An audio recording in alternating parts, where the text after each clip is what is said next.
And welcome to episode 7 of the Box Nostalgia Podcast, live edition with Beerski, PoNGa, and very special guest, Shining Cards and Collectibles, Ray.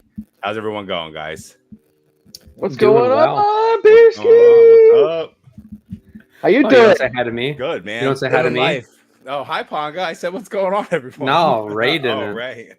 Throwing the dirt early. Hi, Yeah. PoNGa. I missed you, Hi. buddy. What's up? How's everyone see doing you- today? I'm seeing PoNGa's got some cardboard back there. What's going on, man? Is that what kind of cardboard is that? Is that good, bad cardboard? What's going on?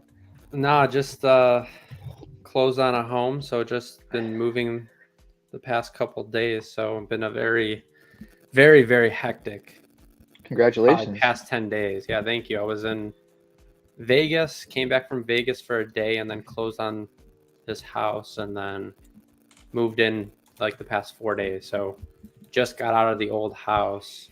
Actually, today we just did our final walkthrough. So been very, very hectic, but I'm excited to talk some Pokemon, some video games, and hopefully have some good questions in chat. So Heck yeah.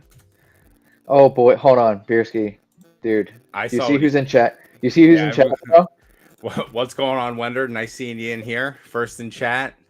He's doing Late on market your first research. live. He's doing Market research. Oh man, Late He's on the got- first live. he's got a notebook. Oh man, what's going on, Wonder? Nice seeing you here. Thank you. We got Tennis Wolf here. What's going on, Tennis Wolf? Looking forward to seeing you in Orlando next week. Getting real excited for that. Yeah, so Wonder's here, definitely doing some market research. We're going live tomorrow night at 8 p.m. Very excited about that too. So how's everyone doing? How you doing, Ray? What's going on with yourself right now? You know, been just trying to catch up, really, is what I've been doing. I was a little behind in the, I would say, I don't know, investment sphere of Pokemon. But recently moved myself, just like PoNGa, Nice. and got back on the train. And just really kind of prepping hard for Collecticon, as well as I have card party like right after, so I had to like double up in preparation, and so Oh wow. it's just been finding new ways to get deals, finding new ways I can, sell for a live show. I've been keeping off of eBay due to that. I didn't want to waste a whole bunch of time just listing on eBay right now. I'll eventually get the eBay back up and running, but I really wanted to recapitalize with some hopefully strong shows coming up. Yeah, awesome, man. Yeah, hopefully Orlando's real strong. Like you said, it's 2 weeks apart from each other, so you can see the inventory he has behind him right now. There's stacks of stuff. Is anyone else getting that feedback in the mic right now? Yeah, I'm getting a little bit of static. I'm gonna mute. Okay, let's see. All right, it's Ray. Yeah, it's your static. No worries. How you doing there, PoNGa? How's everything going for yourself? Oh no, lots of technical difficulties right now. It might be PoNGa. PoNGa. You good, buddy? We keep losing them in and out. Rough first episode live. Everyone. Yeah. Welcome to the show, everyone. All right. Well, while PoNGa's getting, Let's ask, what Yeah. have you been up to? Oh, well, so I've been getting ready for Collecticon myself. Got some binders together. Gonna ship down some stuff to Pokey Cyun this weekend or Friday, probably, most likely. Because it's just too expensive to ship everything on the plane with myself. Yeah, got some graded cards that I'm gonna be running, other things like that. So I'm pretty excited about Orlando. There's no card party for me Father's Day weekend, so that's a rough sell. But I didn't even know. I didn't even. I booked it. I didn't even know. It so was I Father's didn't- Day weekend. I didn't realize that I didn't realize it. Orlando Collecticon was it was Memorial Day weekend. I didn't realize that either until after I booked it and was like going through the flights. I was like, oh man, I have Monday off too. That's great. So oh my God, we got Wonder going. Figures it's PoNGa. We're slinging dirt in here, man. PoNGa's probably having a heart attack right now on the back end that he's not in here right now. So can I ask you a question? Have you now? You went to Charlotte, Yes. and you flew for that. I drove to Charlotte. Have you? Oh, you drove. Yeah, I Okay, drove. so you didn't fly. Did you? Okay, damn. So I'm assuming that you're flying for Orlando, right? I'm flying to Orlando. Yes. Okay. You got any tips or anything that you've learned so far? I mean, you packing anything in your luggage? How you handling bringing your stuff down? So I have I'm taking this Zion case. Okay. That's going in my personal item carry-on. Okay. We got PoNGa back again. Is he back? Yep, he's back. What's Yeah, up, I don't PoNGa? know. My internet connection says it's fine. My connection says it's fine, so I have no idea. That's all right. Let's keep rolling, Beerski. Yeah, we'll keep rolling. I just have to ask because I've learned some of the tricks of flying some places. Do you I mean, what airlines you taking? I'm taking Spirit. So I'm not a big flyer. I've never been a big flyer. I don't like airplanes at all. So this is like a big deal for me getting back. I think the last time I was on an airplane was 2017. So it's been some time. But yeah, so I'm going to put that in my personal item because I guess they can be a certain size. It fits in the certain size thing. I'm going to pack some clothes around it. And then I might ship. I was going to do a carry-on as well. I got to figure out because the binders are kind of messing everything up now because the binders are so much more bulky than I thought they were going to be. They're heavy too, man. They're like 7-8 pounds each. Yeah, it's crazy. So it's insane that, cardboard can weigh that much when you got, well, it makes sense. There's a couple hundred cards in a binder, but so I'm just trying to figure it out. Roll clothes up as tight as I can, pack around everything, just try and make it as cost effective as possible. Pro tip of what I've kind of learned from flying other places. I have 2 credit cards now. I got a Delta and American Airlines because those credit cards, they typically will offer a free checked bag if you just have the card. Oh, really? So, you don't even I think the American Airlines one was like $50 a year. But yeah, so ever since then, I've been able to basically have 2 carry-ons with me because one's free. And typically, depending on what ticket you get another one. So you got you just got to find ways to get more stuff on that plane for free, Yeah, absolutely. Oh, sorry for the feedback, guys. I don't know why it's so bad right now. Rage's Mutants. I think that might be you. I think it's me. PoNGa, can you mute yourself? Yeah, it's PoNGa. Yeah, it's you, buddy. There's some sort of feedback you got going on. Yeah, there's something happening there. Sorry, PoNGa. I'm sorry. I'm sweating like a pig over here. I've been a little sick today. My room's a little warm. I'm sweating. This isn't working out the way it should be. So I'm all a little stressed out right now. We'll work through it, man. We got this. You're good. We got it. We'll figure this shit out. We got it. So yeah, flying down for the first time in a long time. Excited. Apparently you can bid on seats on airplanes. Did not know that. Spirit Airlines, you can bid on their big front seat. So I just put the lowest bid in. I did a little research with that today, and it kind of seems like you can put the lowest bid in and win a lot of the time. So maybe I'll be flying in a little bit of class on the way down. We'll see. Yeah, I used to try to snipe with American Airlines, first class. You just wait till the last minute. When I went to Charlotte, and that was when I got to see Wonder for the first time. Once again, shout out Wonder. Dude, I got first class both ways, $100. Which gives you another free checked bag. Oh, really? You just let me just get everything, all at once. I've only flown first class one time. It was from Chicago O'Hare to to Las Vegas. So it was pretty awesome. I was drinking Heineken's on the airplane at 7 a.m. in the morning. It was great. So that's a win. It's worth it for the right price for sure. Yeah, that was free. They just called. That's I got to the airport and they're calling me over to intercom. I'm like, what did I do? Come to this gate. I was shitting myself. You fucked up. That's what you did. Yeah, and they're like, hey, you want first class? I was like, absolutely, I want first class. Oh, we allowed to curse on this podcast? Is this a cursable podcast? All right, just want to make sure. All right. Drop all the bombs you want here. We're past the first minute, so we're good. All right. So I think we're going to move on to the meat and potatoes of this. We are going to start off with our item of the week. As always, everyone picks an item. We're going to just chat about it a little bit. Ray, since you are the guest, we're going to let you go first. I got 2. One is just because it's a little bit more personal to me. And shout out the podcast mate as of right now for selling me this in Houston. He's seen this many times before, but my Charles Martinet signed Mario, Luigi, and Toad. That's dope. Man, I'm messing up with the camera here. So a little bit of a story behind this. Me and PoNGa were like basically partying next to each other in Houston the whole time, and I had to watch Charles Martinet as dude had probably, I don't know, 2,000 people plus going in and just signing autographs all effing day. And I just remember thinking, man, this dude is just crushing it all weekend. And I mean, this dude's been the voice of Mario since I've been a little dude.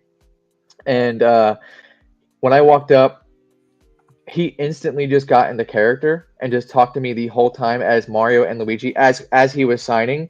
And it was insane. And I felt like I don't get really starstruck too much anymore. But when you think about how many lives that guy's impacted, it's pretty countless. And I've seen him walking through hotels before, just chilling with his hat on, and people don't even really know who he is. So just massive respect and shout out to Charles Martinet. It was a great experience. Dude's It's also legend. very expensive, but and shout out PoNGa. Thanks for letting me steal this card from you. I still never paid for it. It's fantastic. The other one is I didn't even know this card existed. I bought this off a friend at a local sports card show. I saw it and I was like, I had to have it. I've showed a lot of people before, but the Mike Tyson auto punch out style card. That's great. And this is somewhat shout out because he's boxing Jake Paul. He's fighting Jake Paul soon. So I'm just giving a shout out to Mike Tyson. I hope he beats Jake Paul's ass. But this card is just legit. And if you're a fan of Mike Tyson's punch out like I am, I mean, it's just amazing. I'm having a real hard time keeping this center. I'm going full stupid here. It's all good. No worries. No worries. But there you go. That's my my 2. Charles is going to be in Orlando. You need to, dude. You need to if you're any kind of fan of just wait close to the end of the show because there was no one in line. Like I just walked straight up and I had like a solid 5 minutes with him or so. So that's when I would say because other than that, it's chaos. Okay. I mean, he has for sure. I mean, maybe the Dragon Ball Z guys maybe have some longer lines, but for sure, Charles is pretty nuts the whole time. Yeah, because the last Collecticon, I didn't leave my booth at all. I just stayed vending the entire time. I think barely walked around. So I want to try and do that a little bit more. Probably Sunday, because I got to leave a little bit early anyway to catch my flight. So that might be a clean up by noon kind of thing and look around. So all right, I'm gonna go next. So in light of the fact that it's the 25th anniversary for Lego Star Wars, I am gonna show off some of my 20th anniversary Lego Star Wars stuff. This is just one of the items that came in the 20th anniversary sets. They had 5 main sets. Those sets were actually, they're all behind me over there. It's Anakin's Pod Racer, the Clone Scout Walker, the Imperial Drop Ship, the Slave One, and the Snow Speeder. They also had a ton of other ancillary products. They had micro scale pieces like this, which is pretty cool. So yeah, it's awesome. Star Wars. So they had a bunch of those. I have an Endor one. Up top, you can see there's a Darth Vader clock. A couple cool things. So I think that year that all that came out, I picked up every single set except for one. So I have every piece of 20th anniversary Lego stuff except for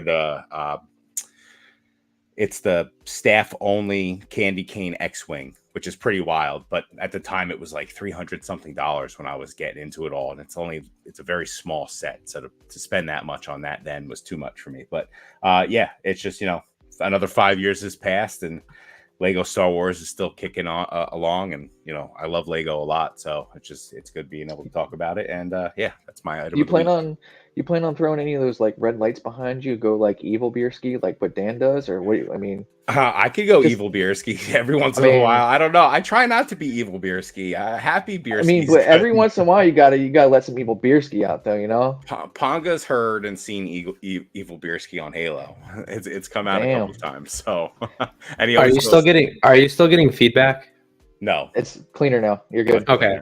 Thank God. Now 15 minutes and maybe I could talk. Yeah. Beerski gets very mean.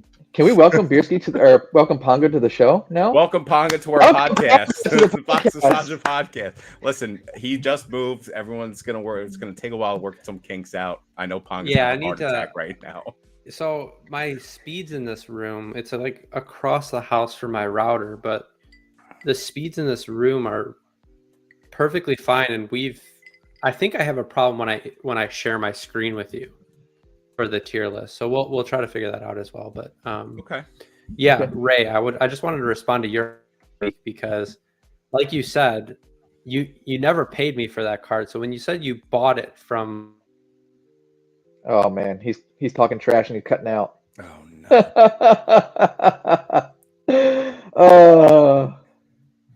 The Box Nostalgia podcast first live episode is failing hard. Sinking ship. I'm currently. telling you.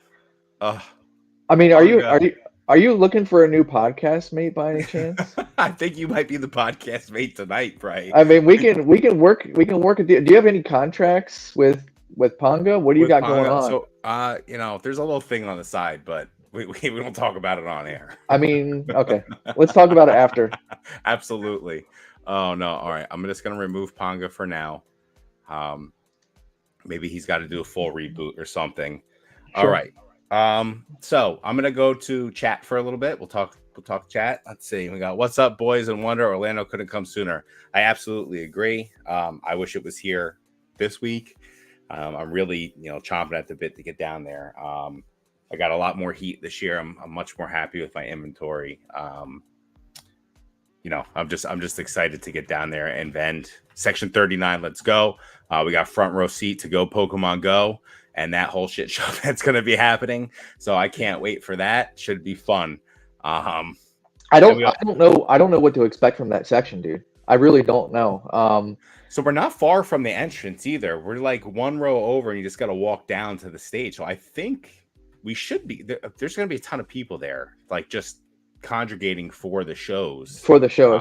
And there always is. It's going to be loud and a little obnoxious, I'm sure, but nothing crazy that we can't handle or can't do. I think it's going to be a good time. As long as Jason Page is walking around in his acid wash jeans and his big Pokemon hat, I'm excited. Dude, he's got that like white racing striped jacket that just looks sick. I'm gonna steal it from him one time and just start walking around with it because that thing, he wears it at every show, and I gotta tell you, man, sweating his ass off in that thing. He looks like a baller in it, though, man. There's no hate for him. Oh man, I don't know if I want to ruin it or not, man. But like, I don't know. I can't say it. All I'll just say is like when he goes live this time, I would say watch his show. He's got like music videos and stuff now behind him as he's singing. I didn't pay that much attention before to some of his other songs he was singing, but let's just say in LA, I had pretty much front row seats to watch him. Luckily, I was a little bit further in, so it wasn't like on top of the stage. But I was sitting there watching the show, like just kind of laughing my ass off. It was. Oh yeah. So are the music videos of himself, or is it Pokemon related? Yes, it's himself, and I love it, man. There's some wizardry that goes on in the shameless self-chilling is the best. I love it. Some wizardry. It looks like it's something out of the '80s, like how it was recorded. It's yeah, it's something else. Yeah. Oh man, glad to have you back, Ray. We missed you, bud. Yeah, absolutely. It's good seeing you on some stuff, Ray. This is great. Wolf, let's see. Frozen Figures is PoNGa. Shake my head. I'm not alone. All the dads are terrible on dates, even Father's Day, myself included. Yeah. The only one you can't forget is your anniversary, your wife's birthday, and Mother's Day, right? Those are the important ones. So don't forget those, or it won't end the best. I'm gonna text PoNGa in a little bit and see what we got going on. Sure, yeah, we can hold it down, man. It's fine. Let's see. If you're shipping valuables, chuck an air tag in there to track it. Yeah, that's pro tip. I do have an air tag in my bags. Yes. Oh, okay. See, so I guess I'll have to do that then. Again, this is my first time flying to a show. I'm gonna be flying to Chicago as well. Funny enough, like the only show I'm not vending this year is the Jersey one where I live, which makes 0 sense. But I might walk it. Can you not go to it at all? No, I'm going to it. I'm throwing a big party at my house. Beerski Palooza.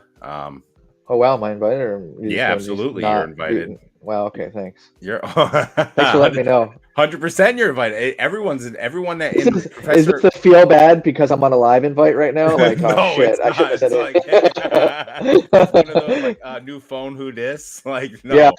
no, no, you're definitely invited. It's Thursday and Friday, the 18th and 19th of July. There's going to be a River Day, Beer Olympics. We're throwing a Pokemon TCG tournament on Friday. We got some people signed up for that already, so it's pretty exciting stuff. You can find more information about it in my Discord below. If you just go down into the description and click that, you can find all the information there. Let's see. We got Brad G Cards in the house, another Section 39 alum. Looking forward to seeing you, Brad G. I'm very excited.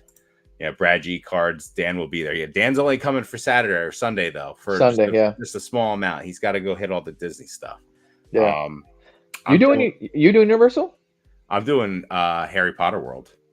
Well, that's in Universal. Yeah, both. So I'm doing both parks, Universal Studios and Islands of Adventure. So we might be able to get into this, man. We might have to talk about this a little bit because I'm a season pass holder of Universal, so I can tell you all the tricks of the trade, if you will. I want all the tricks of the trade. So I'm meeting with my mother. I'm flying down Wednesday. She's picking me up from the airport. Mom, yeah, flying down, meeting her. They moved down there a little over a year and 5 months ago now. So she's going to drive up from where she is, come pick me up. We're going to go to Orlando, or not Orlando, Universal. It's cool having the Island of Adventure, the 2 parks, 1 pass thing. It's like $50 more. And then I can ride Hogwarts Express from one section to the other. So like, I'm all about that. Like I'm a big Harry Potter guy, like super big Harry Potter guy. So I'm excited about it. I haven't been to Orlando I haven't been to Universal Studios oh man. Are you staying with your mom? No. So I have an Airbnb that I'm sharing with PoNGa actually, but he's not going to be there the first night. So she's going to sleep. You think he's going to static out in that Airbnb too and just not be able to communicate the whole time and just totally miss out on his first live? Oh my God. Right. It might just happen. I feel so bad for him. I'm texting him right now. So the first pro tip that I would give, and you got a place to stay already, so it sucks. But like everyone, when you first look at it, you say, well, shit, that's really expensive. But if you stay at the premium hotels, you get fast passes for free. Oh, really? And it is like absolutely insanely worth it. You might spend like $400 for the night, but you'll get fast passes for 2 days worth. And the time you save because of that is absolutely worth that money. Plus, the convenience of being able to get to the parks faster. All that kind of stuff. It's absolutely worth it. That's a good tip for next time. I don't think I'm going to get a fast pass. They're expensive. They're not cheap. Well, that's the point. Go ahead and quote them bitches, without going to a premium hotel. You spend $500-600 for the weekend when you can just stay at the hotel for $400 for one night and get the fast passes for 2 days. Oh, because you have it. Okay, because it carries over as long as you're staying at the park during any time during that day. And welcome back, PoNGa. How are you? Oh man, it's okay. You're much clearer now too. I don't know. Yeah, you just look good. You look solid now, man. Right? I like it. So I reset my internet. Like I said, I got home like 10 minutes before we started. So we're still trying to figure out the internet situation here. So we haven't like set up our Wi-Fi extender and all that kind of stuff. And my office doesn't have wired connections. So it's okay. Hopefully we had to eat 24 minutes of the podcast to get going here. So did you lift a few weights did you lift a few weights while you were restarting your router? Because you look jacked now, bro. He's fucking swole, looks so good. You do some push-ups? Yeah, that's definitely what I did. Get his pump on. I love it. Well, all right, so let me do my item of the week. Let me do my item of the week since I'm here. Let me pull that back up. Okay, item of the week. Official. Boom. And PoNGa's item of the week is... It's so weird. My speeds and everything are fine. It makes no sense. Okay, so my item of the week is all my X. So you're just looking. What's so funny?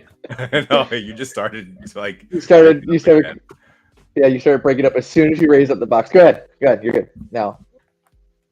There it is. So, I mean, I think we're going to talk more about the set itself in the tier list, but Ultra Shiny GX is basically the Japanese version of Hidden Fates, just I think a little better. So it actually still contains the Shiny Rayquaza and then the 2 gold cards that are promos in English. So pretty cool set. Does that have the stained glass birds in the set too? No, Stained Glass Birds is in what, Sky Legend? Oh yeah, that's Sky Legend. Oh my god, how could I forget that? I'm like an idiot. So Shining Treasures GX is the equivalent of Hidden Fates.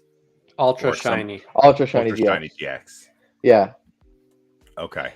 It's got the reverse hollow pattern in it. Is the cracked ice. Ooh, It's so sick. nice. It's so good. Yeah, I have a bunch of Hidden Fates cards at PSA right now. They just arrived there 2 days ago, so I'm pretty excited about that. All right, so that's our items of the week. We are going to move on to this day in history. So we were speaking of Charles Martinet. This day in history, on May 15th, 2006, Super Mario Brothers, the new Super Mario Brothers for the DS released. Oh yeah. It was the first new 2D Mario game to be released in 14 years at the time. The one that was released before that was Super Mario Land 2, the 6 golden coins in 1992. So yeah, 14-year gap in between side scrollers for Nintendo with their Mario IP. Pretty crazy. So we talked about this game actually on one of our tier lists, and I really enjoyed it because it had been such a long time. It was a fun game. They added a couple new mechanics. I think there was a shrinking mushroom that made you really small. Just a bunch of fun stuff in it. So I really enjoyed playing it. But yeah, that's our this day in history. So this day in history, young Ray would have went to Toys R Us as a kid and got that game on release. Yes. And was so pumped to play it. It was so good. That it released just before I graduated high school, like maybe a month before I graduated high school. It came out. It had the big mushroom in it too, right? Huge mushroom. I had the standee in my house from the game. I was working at GameStop at the time, so we had like the standee out front that like said, buy this game. And when we were done with it, my boss let me take it home. So I had that in like a college dorm when I went to college for the one semester, and in my house and whatnot. Can I ask you a question about that? Yeah. About working at GameStop? Yes. What's it like knowing that you just ripped off tons of kids, offering them, 30% of their video game price? For how long did you work there? Was the best at it. I did so well. I went from a seasonal hire to a store manager in like 3 years. They loved what I did. So you ripped off a lot of people. A lot of people. Hey, it was so disgusting. You're not ripping people off, man. No, they're deciding to do it. It's their choice. Yeah. So not ripping off. Listen, I did good with the GameStop stuff. I have some funny GameStop stories though. Some are appropriate for this podcast and some are not. But yeah, I don't know. We could talk a little bit about them taking the graded cards too. I think that's going to be a disaster for them. They can't do it with games anymore, so I guess they had to figure out how to do it another way. So the graded cards thing, but seeing PK's live or not live, I guess it was alive. Where they were offering like $2.70 for PSA 10s is just insane. So I don't know how that's going to work for them. I feel like it's not good. They're going to be holding on to a lot of garbage. So my take on that is we just had, not the best corporation at this point in time, but was once a juggernaut of a corporation, shill PSA, well, basically PSA, cards or just graded cards in general to a whole new audience, whether people like it or not. That is a whole hell of a lot of free advertising that was just done. Yes. Everyone wants to say bad things about everything all the time because we can't be positive in this hobby apparently. But whether that is a negative or positive going forward, it doesn't matter because the news got out there.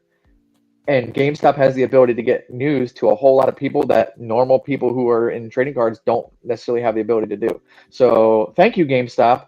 Although you'll probably continue to rip people off with certain values. Thank you for getting that news out there. I appreciate it. So to your point there, I thought about that today. kids that wouldn't go into LGSs, adults that wouldn't go into LGSs are now going to be introduced to PSA graded cards. So that might, get a whole nother generation or a whole nother group of people involved in it as well. So I do see what you're saying there. It's good and bad. I think for GameStop, it's going to be bad. But like you said, with everything that they got going on, it's probably good for the hobby itself. Negative press is still press. Negative press is still press. PoNGa, is this for me in the private chat? You want me to pull it? See if you could use that for the tier list. All right, hold on. I'm gonna copy. But yeah, GameStop. I mean, I just think people just overreact for everything. It's like, some people, they're gonna pay $120 for a Noivern, and then they're gonna offer people $2. It's just, let's just wait and see how it plays out, and then worry about it from then on. Like, there's no point in speculating because no one really knows. No, dude, be really negative, pre-speculate. Be negative, pre-speculate up front. It's gonna be the worst thing ever. It's just like, it's using so much brain power that like you just don't need to use. I can't see the pics, PoNGa, because they're not uploaded on my computer. Okay, that's fine. Last time I was in GameStop was actually a Pokemon day where they were giving out promos and stuff, and I went in there I happened to be in the area where the GameStop was at, and the people that were working in there were awesome about it. It was like, hey, welcome Pokemon. They were like pushing Pokemon like crazy, and I was like, okay, this is actually really, really cool. And I missed out on the promo. I don't even know if they were giving out a promo, but they were really cool. Their business model has changed so much since I've been there. It was strictly video games when I worked there. Very, very, very small amount of pop culture stuff. I mean, minuscule amounts. We would toss it in the shrink pile constantly. We would get it and we'd penny stuff out constantly, always, when it was just like pop culture merchandise. And then after everything started kind of going to digital on the systems and everything, no more trade-ins and stuff. So they kind of pivoted to like Funko Pops and, socks, shirts, underwear. It's kind of almost like a Spencer Gifts for video games and stuff like that now. Did you have a Funko Land in Jersey in your area growing up? No. Funko Land? Yes. Yeah. So Funko Land is where I bought my Pokemon Stadium. I bought it at Funko Land. Oh my god, I haven't heard Funko Land. Ray, you just blew my fucking mind, dude. I haven't heard Funko Land in forever. Like, they used to give you those like newspaper size. Yes. And it's like had all the game prices on there. Yeah, you go like this. It's like, I literally thousands of games. The shot nostalgia you just gave me, like that Funko Land, dude. So like you think about like video game stores, it's like EB Games or Babbage's, like the old school ones. Yeah. Like GameStop obviously swallowed up EB Games, but Funko Land, damn, yeah. Pokemon Stadium. I remember going there with my mother the day, or no, not Stadium, Pokemon Snap.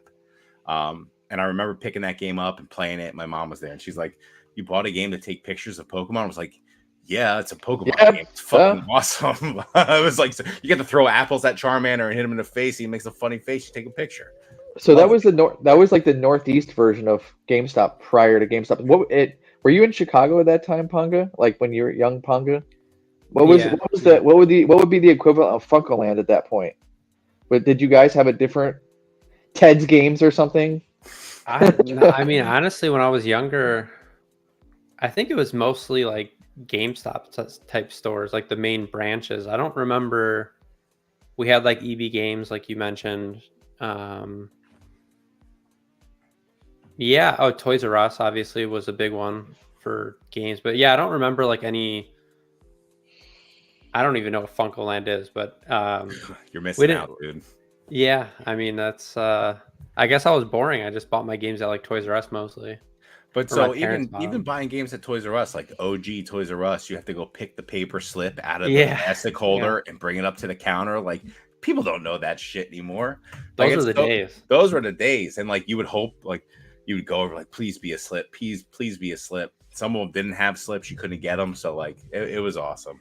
I used to get so excited when I was a kid when I was getting a new game because I grew up, in probably lower class. So when I got to go get a game, it was maybe once a year, and I'd like shake because it's just the excitement of like, I hope this is a good one.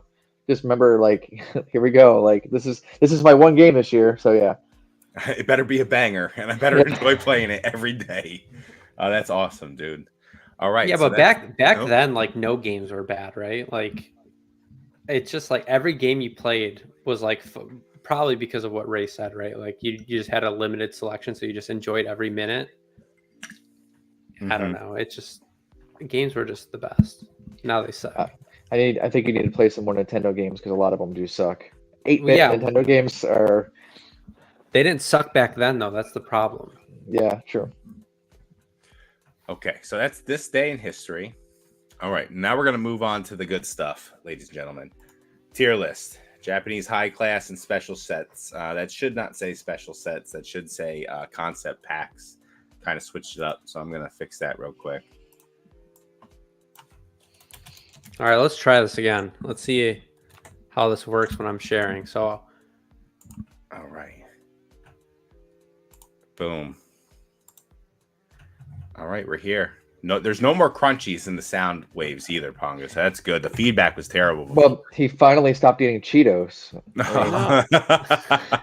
That's what it was. I mean, if you guys have ever moved, the internet situation is not always easy to figure out the first couple days. So let's run a live broadcast. Yeah, let's go, baby. I love it. We got to be a little risky sometimes. Got to risk it for the biscuit, baby. That's for sure. Yeah. Right. So we have the high class and then concept pack. So basically, what I did here was I went on Bulbapedia, looked up every high class set that they classify as high set, and then concept packs being CP1 through CP6, which is evolutions in English. And then because I'm fun and I like the set a lot, I included the Japanese version of Shining Legends, which isn't technically in either of those categories, but I think it also has the best pack art. So I wanted to include that. And then PoNGa likes art. Yeah, of course. And then we did get one suggestion from Ernie in the comments last video to actually show the cards we're talking about. So you could probably see up here, I have a bunch of tabs up here with all the sets that we could take a look at all the cards when we do bring up a set to talk about. All right. Well, we'll let you start it off, PoNGa. Okay. I think I'll just start with Ultra Shiny GX because that was my item of the week. So I would imagine most people are probably very familiar with Hidden Fates. And then, scrolling down, I mentioned that the Rayquaza is included in the set, which is that promo from that large box, the Ultra Premium collection. But then it was also in that thinner box, I think, as well. But and then it also includes like the 2 gold cards, which they're gold cards, but it just added to the set.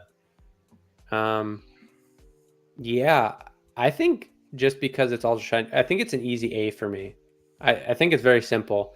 It's got really nice full art trainers as well that Absolutely. I think kind of complete the set.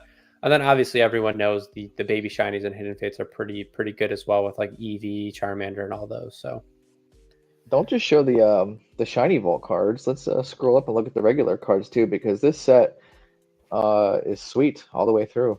Yeah, tons of the first 151 nostalgia and this kind of stuff, like for sure. I think Jake Smith had it on his or was it Ernie the twerking, or no, basic trainer on PK's thing, the twerking Misties in here. Reverse hollow and just regular.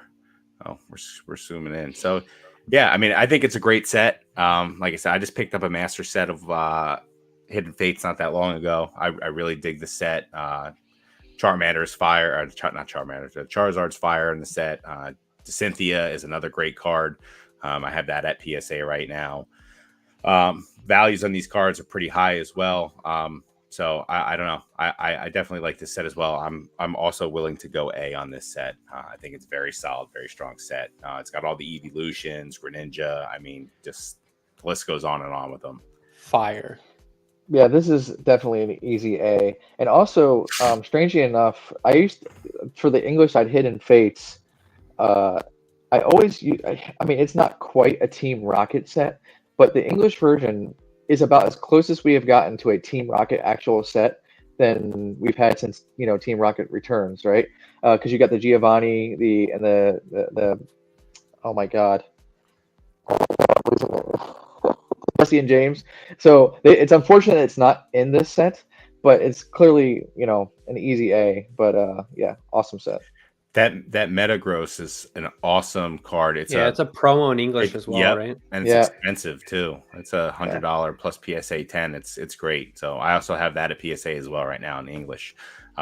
Minty. I like Darkrai shiny too. Yeah.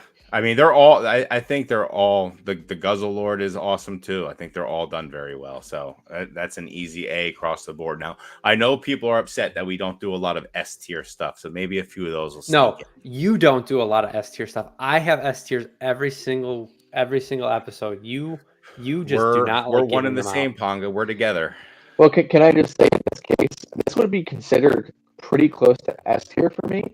Except they did 2 more sets that kind of replicated the ideology of this set. And it kind of, even in English, I kind of think it sucked away with Paldean Fates and Shining Fates. I feel like it sucked away some of the luster of Hidden Fates because it's basically replicated that 3 times in a row. It's kind of lame because they usually don't do that. Yeah, so I think PoNGa and I actually talked about that on one of these podcast episodes, how it just seemed like the shiny, like they keep releasing almost the same set over and over and over again with those. Like it's not, and it's every single, every 4 years you get another shining set, but there's nothing new included. There's no gimmick to it. It's just like and that's why I think Shining Legends did so terribly. Shining Fates. Oh, Shining Fates. Sorry. Shining Fates did so bad. Don't you talk bad on Shining Legends. Sorry, PoNGa. Sorry. We don't want to go to fisticuffs here. Yeah, Shining Fates didn't do so great. So, yeah, that's, we talked about that before. So I definitely agree with you on that, Ray. Okay. All right. We're going to let you pick the next one, Ray. Feel free to not know the names of some of these sets too, especially you, Beerski. If you just point out a pack art, I will pull up the name with the set. Yep. Because I don't know them all either, and I'm pretty in tune with Japanese. So these are Pokey Cyun. Pokey Cyun next. Cyun's hot. Yeah, that's an S tier. I'm saying it right now. That's an S tier set. I love Pokey Cyun. So PoNGa had me look up Pokey Cyun. What a great set. It's pretty. The Flareon EX right there, the Pikachu, it's just what a good set. I love all of it. It's cute. It's a fun set. I don't know. There's just something about it. It's a gimmick into itself. I love it. That's an S tier set for me. If a set was to get the cute award, it probably would go to this set for sure. It's just fantastic all the way around. If anything, what's cool about that I like is that they have a Charizard in it, but they didn't go nuts with the Charizard, but it's still cool. And that Flareon right next to the Charizard is just so many of these cards. It's really, we were talking about this prior to the live starting, but not being able to see the holo right now really kind of takes away from some of these Japanese special sets. But the holo pattern on these cards is just, it's absolutely ridiculous. The holo pattern's insane on them. Yeah, it's fantastic. This Pikachu card's ridiculous. Yeah. It's that card's ridiculous. Go down a little bit. The Eevee Sylveon card is ridiculous. Every one of the standard holos, because if you click into, I don't know, the Jirachi, there's a design in the actual card, and they're all unique to each one of those holos, and it's freaking sweet. It's not. Is there really anywhere else that's done where each unique holo has its pattern? Yeah. I don't think so. Not that I know of. And again, I'm not super well versed in Japanese sets. But again, it's a small set. What an amazing set, though. Yeah, it's S tier for sure. Oh, see, S tier people. Now I didn't rate it. Breaking back. Well, I didn't rate it. Rate it, PoNGa. Do it to me. Say A. Why? No. I wish it were a little bit bigger of a set, but I understand why it's not. I don't know if I want to put it in S. It's an S or an A for me. So put it in A and then just have it linger. Well, now it's going to be 2 versus 1, so we'll just put it in S. No, I'm gonna. Okay, fine. That's fine. Yeah, let's not do the math on that. Yeah, Let's, it's just going to be sitting up a little higher in the S tier, just not all the way. That's fine. That's fine. We'll leave it there now. I mean, it's close if I don't rate it an S. So I think it's good enough for S. I'm fine with that. Okay. All right. So now it's my turn. Oh man. Let's go. What is that? The 20th anniversary? Bingo. CP6. Yeah, Yep. CP6. Excuse me. Let me pull this bad boy up here. See, yeah. So I talked about this a little bit as well. Again, it's just, 151, baby. It's the name of the game, man. Like, they just pump so many 151. I love Misty's determination. I love the Doe Duos. I love that they redid those. Those are so cool. They were old vending machine vending series, right? Yeah, well, this is Evolutions, but in in Japanese, English. in Japanese. So, but Okay. yeah, so basically base set. Yeah. Again. But Again, it's just so much better in Japanese. I mean, they have the promo cards from like the red and blue boxes. So that Venusaur, Blastoise, the Pikachu, that Mewtwo EX. Charizard. I mean, they're definitely fire cards, man. I really like this Dragonite as well. yeah. Yeah, with the black background and all the gold is pretty sweet. I'm a sucker for cards that have multiple Pokemon in it. Like Yeah. that Charizard has, well, that has Jolteon in it, the Pikachu, and that Charizard has Magmar, right? Yeah, or Magmar. Is there a Flareon in that as well? Am I crazy? Yeah, I think it's at the bottom. Yeah. Yep. Yeah, that's right. Yep. Yeah. Like, it's just, it's fire. Sorry for the pun. What's the Blastoise have in it? Vaporeon and Gyarados. Oh, see, and that's dope too. These are like Absolutely. I don't know. They're like almost better versions of the current alt arts for these Pokemon. Like they're just so cool. Let's click the Venusaur real quick. I just want to check out what we got there. So it's going to be what, Scyther and Vileplume. I mean, come on, a fucking Scyther. Like, Yeah, look at it. It's ridiculous, man. So these were like what? So tag team, was this before or after all the tag team? Before, correct? Before, yeah. Okay, so like first little shots at cards where Pokemon were kind of working with each other there is pretty awesome. And then you have the Mega Charizards, the Mega Venusaurs. Yeah, I mean, other than all the regular base set reprints, I mean, this is I don't know, what are you feeling, PoNGa? I will say too, the hollows in CP6 compared to evolutions are like night and day. Like they're not even comparable. Like evolutions hollows look like knockoffs. These hollows in this set are so much better. So I want to, like, I don't think I've ever asked this question to anyone. Like, what's the whole reasoning behind that? Is it just Pokemon USA versus Pokemon Japan printing it that way, or does Japan get to say you don't get these awesome hollow patterns and all that stuff? Like, what's the deal with that? I mean, I don't know the reasoning, but I just know, like, I don't know. I wasn't in the hobby at this time, so maybe there is an exact reasoning. I'm not aware of one. I just think Japanese cards look better. Are you questioning the actual quality of it? Why is it so much the quality is better? Because it's the same hollow pattern, isn't it? It's just a lot of the times it looks way more faded in the English version. Yeah, and it's just But the it's quality, printing. man. It's just It's quality. printing, yeah. Okay. Yeah. Oh, so and it's side the same note, hollow pattern. these Okay. hollows in a PSA 10, go buy them. They're so cheap. Really? Yes, Look they're at so nice. PoNGa's giving out little hints. Maybe something to hunt for in Orlando. Yeah, they're so nice. I mean, just these bottom, whatever, 6, 7, It's ridiculous. 12 cards, 15 cards are like what make this set, I think. Yeah. I mean, this type of tier list is going to be so hard, like rating stuff low, because most of these sets are just awesome. I just, you picked this one, so you got to rate it first. So I'm going to go based on what you do. Okay. Because it's mostly a reprint set, with just a couple extra. I can't give it like an S or an A, but I will give it a B.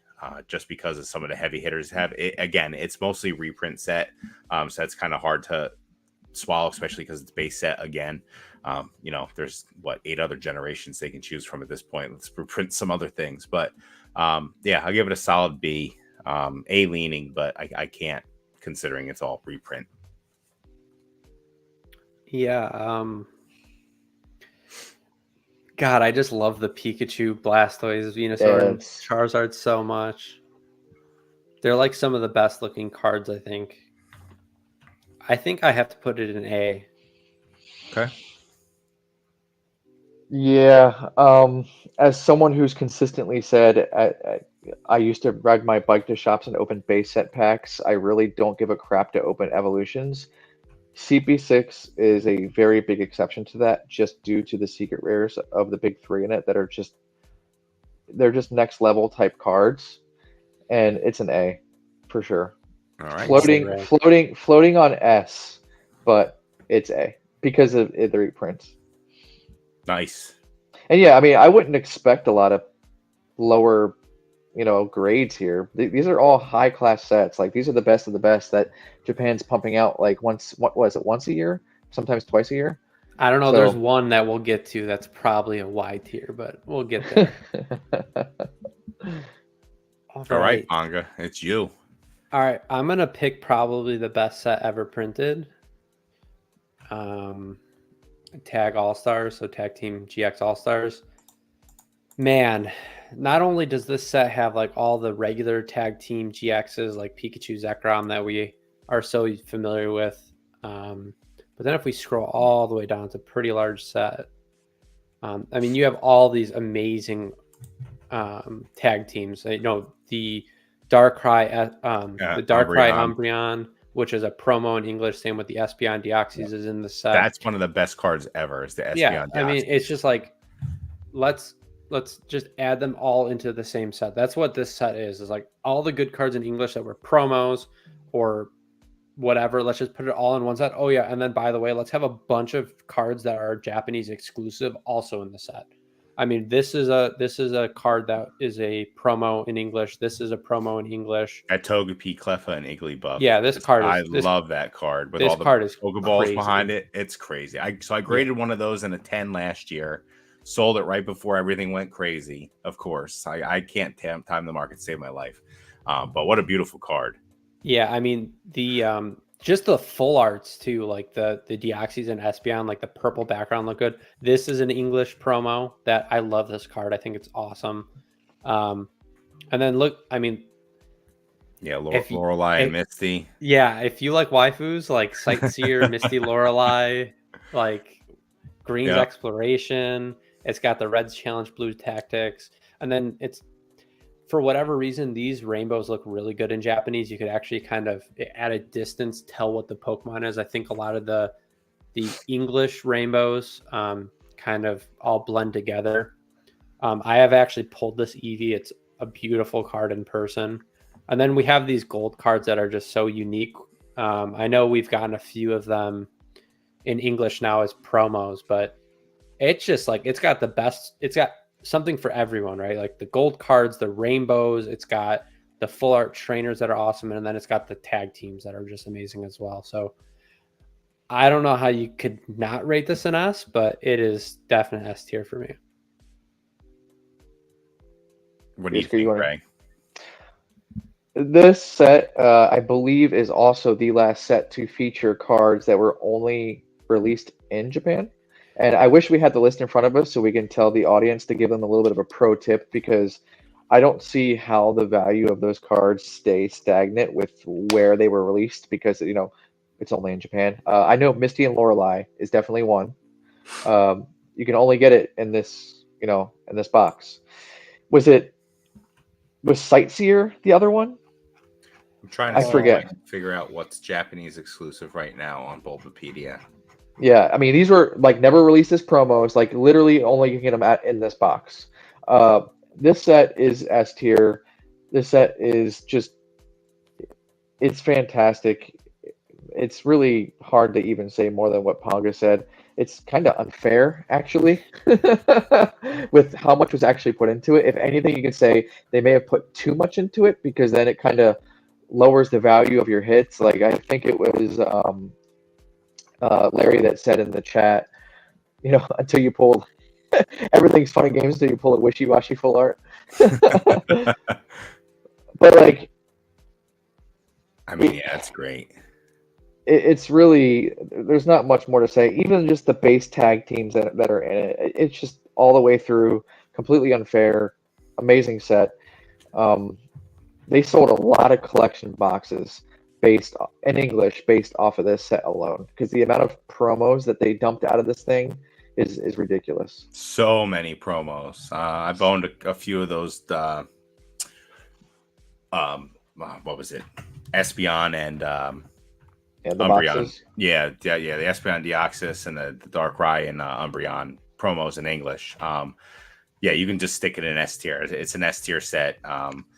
I love Blue Tactics. I love the red card. Like I do like the full art card, the full art trainer cards a lot. I'm not a big into the waifu stuff, but I just do like the look of full art trainers. And again, that Togepi, Cleffa, and Igglybuff is just, I think that's one of the best cards in Pokemon, just because of the if you can click that real quick, PoNGa, for me. Yeah, and the Espeon Deoxys, but like this, I love seeing, like, get the Master Ball in there. You got all the Pokeballs behind it. It's just a great card. It's colorful. It's pretty. You know what it is when you can see that card across the room. So definitely S tier. I mean, just think about all the money Pokemon has made putting these cards in collection boxes as promos, because the cards are that absurd. And if there was an S plus tier, this would be the set that would go into an S plus, because it kind of stands above most of the S, if not all the S tier cards or sets that I would probably put up here. Yeah, and I think it's just funny because like they made this set so much worse. So I mean, there was like a few years that went by before we got like the Charizard Reshiram or the Charizard promo. I mean, and then like it's just like the Cleffa, the baby Pokemon card, like that wasn't a promo for like 2 years or whatever. They made the set worse because they released cards in English, and it's still got so much that's not in English. It might be the best I ever printed. Yeah, it really might be. Wow. Big words, man. That's crazy.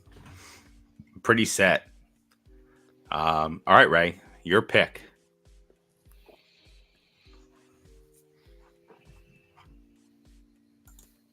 I feel like we need to talk some shit. Let's go SSV. Oh man. All right, where is I guess I should say the name Shiny Star V. Yeah. There's nothing up here, right? It's all trash up here. Yeah. Pretty much. So we're in Shiny Star V. Like I said earlier, essentially being a copy of GX Ultra Boost, right? I always forget that. I always mess that name up, but it's essentially a replica of Hidden Fates with the Sword and Shield Pokemon, and it just doesn't do it. The Charizard, the shiny Charizard in it is sick, and it's one of my. I do love that design, but at this point, would this be the? This would be the third time that they've reprinted that card, because you had that Darkness Ablaze version, and I forget the Japanese set that came out with. Sorry, and then you had Champions Road, or Champions Path, and that would have had I believe it had the Charizard in it. I know it's Champions Path for sure. It had the Rainbow Champions Path. I forget if it was in Champions Road or not, which is the Japanese version. Okay. Which Champions Road also has one of the sickest box arts of all time. That box art is amazing. That box art is amazing. But go ahead, PoNGa. Sorry. No, I don't think was the Rainbow. Was it in a set? The Rainbow, what, Japanese? Yeah. Oh, I don't know that. Was that the one that was like never mind. I'm not going to remember. So yeah, go ahead. Keep going, Ray. Either way, the reason why it sucks is because that card was reprinted so many times, and it's amazing art. I do like the regular Charizard V better, just because it's just a cool looking Charizard in my opinion. But other than that, it's an extremely forgettable set. Ditto V is sweet though, but Dude, there's not. The Ditto V Max is ass. It's so bad, and Ditto's my favorite Pokemon. Like the Ditto I love V is Blue cool. Ditto though. Blue Ditto's Ditto's awesome. But big blue chewed bubblegum Ditto V Max does not look good. So that's my big gripe here. Yeah, and Larry These cards confirmed in the right chat. Larry confirmed. That's what I thought it was. It was like a tournament promo that was like limited to like something 1,000 copies. So that's why. Yeah. Maybe that's why I forgot. I mean, obviously it wasn't. The point is that would have been the third printing of that. He's right. It wasn't a tournament. The point is they just reprinted that card so many times, and they did it like almost back to back to back. I mean, they reprinted that almost in English. Was it pretty much back to back? I mean, it was kind of crazy how pretty quick. Yeah. So Champions Path came out before, right? Because it was like the first time they released it in English before, right? Yeah. It's also been reprinted in Chinese. Mertz has a couple. Mertz has been selling them the rainbow version of that in the Chinese version. So they've kind of beaten that Charizard to death. Wait, can I make the counter argument with what Ray just said? Sure. The Ultra Shiny GX Charizard was also reprinted several times. But there's also other cards in it that make up that set to be cool. I know. There's no saviors in. I love this set. Crobat, but go ahead, Beerski. Yeah, and I'll just say there's cool cards in it. It just doesn't hold up to a high class set, especially since what you just said is, it's emulating Hidden Fates. Yeah, for sure. It's not unique. I was just being devil's advocate there. I agree with you. Yeah, so what? The English equivalent to this set is Shining Fates, right? Yeah. We were talking trash on Shining Fates before. I've ripped a bunch of Shining Fates, unfortunately, when I first got into the hobby. Yeah, and I was spending way too much on ETBs like an idiot because I didn't know what the fuck I was doing. But yeah, like I said, didn't feel good. Didn't pull a lot of great stuff. I feel like the Shiny Volt in this is gigantic. But like you said, it's just a bunch of Snoms there. Look at Snom just killing it. I don't know. It's not a great set. The Suicune's awesome. Yeah. So I don't know. What are you ranking it, Ray? What are you feeling on it? I guess I do. Ball Guy's great. I don't know. The full art trainers there are great. Ball Guy's a great card. I do like that one. I kind of want to go D here. There's just not a lot of redeeming qualities about this set. I'm going D. I won't go Y because it's still a high class set, but we're also ranking it. We just ranked it against what we have said is like one of the greatest sets of all time ever printed. So if we're taking that into effect here, it's just got to be a D. So that's in my opinion. We run into this all the time. Yeah, we say it every episode. Biggest problem, like when you rank WoTC sets against WoTC sets, you're gonna have people disappointed. You're not ranking it versus all the sets. You're ranking it in a small little microcosm of sets. So yeah, I can get down with D. I won't say D. I'd probably say C. People love their shiny Volt cards and you're kind.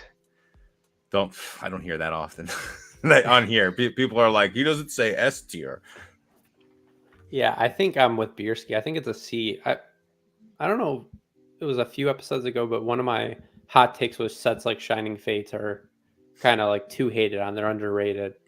I just think just because there's not Gen 1 Pokemon like there is in Hidden Fates, that doesn't necessarily make it a bad set for me. So Can I tell you why I hated opening Shining Fates so much, and I opened too much of it like Beerski? The print quality for the first several runs of that set was so bad. It was unbelievable how bad it was. Yeah. Like, oh, here's my hit, and it looks like I got hit by a fucking lawnmower. Like, I'm all set. Like, it was that shit. It was really, really poor. So yeah, that probably is swaying me a little bit because SSV is going to have better quality. But even SSV at the start, I hit the Marnie out of my first box I ever opened, which is supposed to be sick. PSA 8. I got Nice. a PSA 8, which is not nice. Perfect PSA 8 quality, fresh out of pack cards. So Usually Japanese, you just launch them into a box and it's pretty much an auto 10. Out. Yeah. I was pretty pissed. Yeah, So, we got a question from Brad G Cards for you, Ray. How many Unago Pikachus you bring, Ray, and what prices so I can undercut? I think I have like 50 PSA 10s going to Orlando, and it'll be market price. Please undercut. We got Poke Wander throwing some heat in here. Stop pinching pennies, PoNGa. Upgrade from dial. Damn. Fiber, my man. Damn. He's PoNGa not on that dial up. He's I'm supposed to get 1,000 gigabytes. So here's the thing: Wonder actually hacked into your network because he was doing research on you. Because yeah, that's he's what a he does. terrible person. So he knows how much your download speed is because he Wait, ran that might be speed my test. hot. Yeah, I got a new hot take, and I gotta say it now.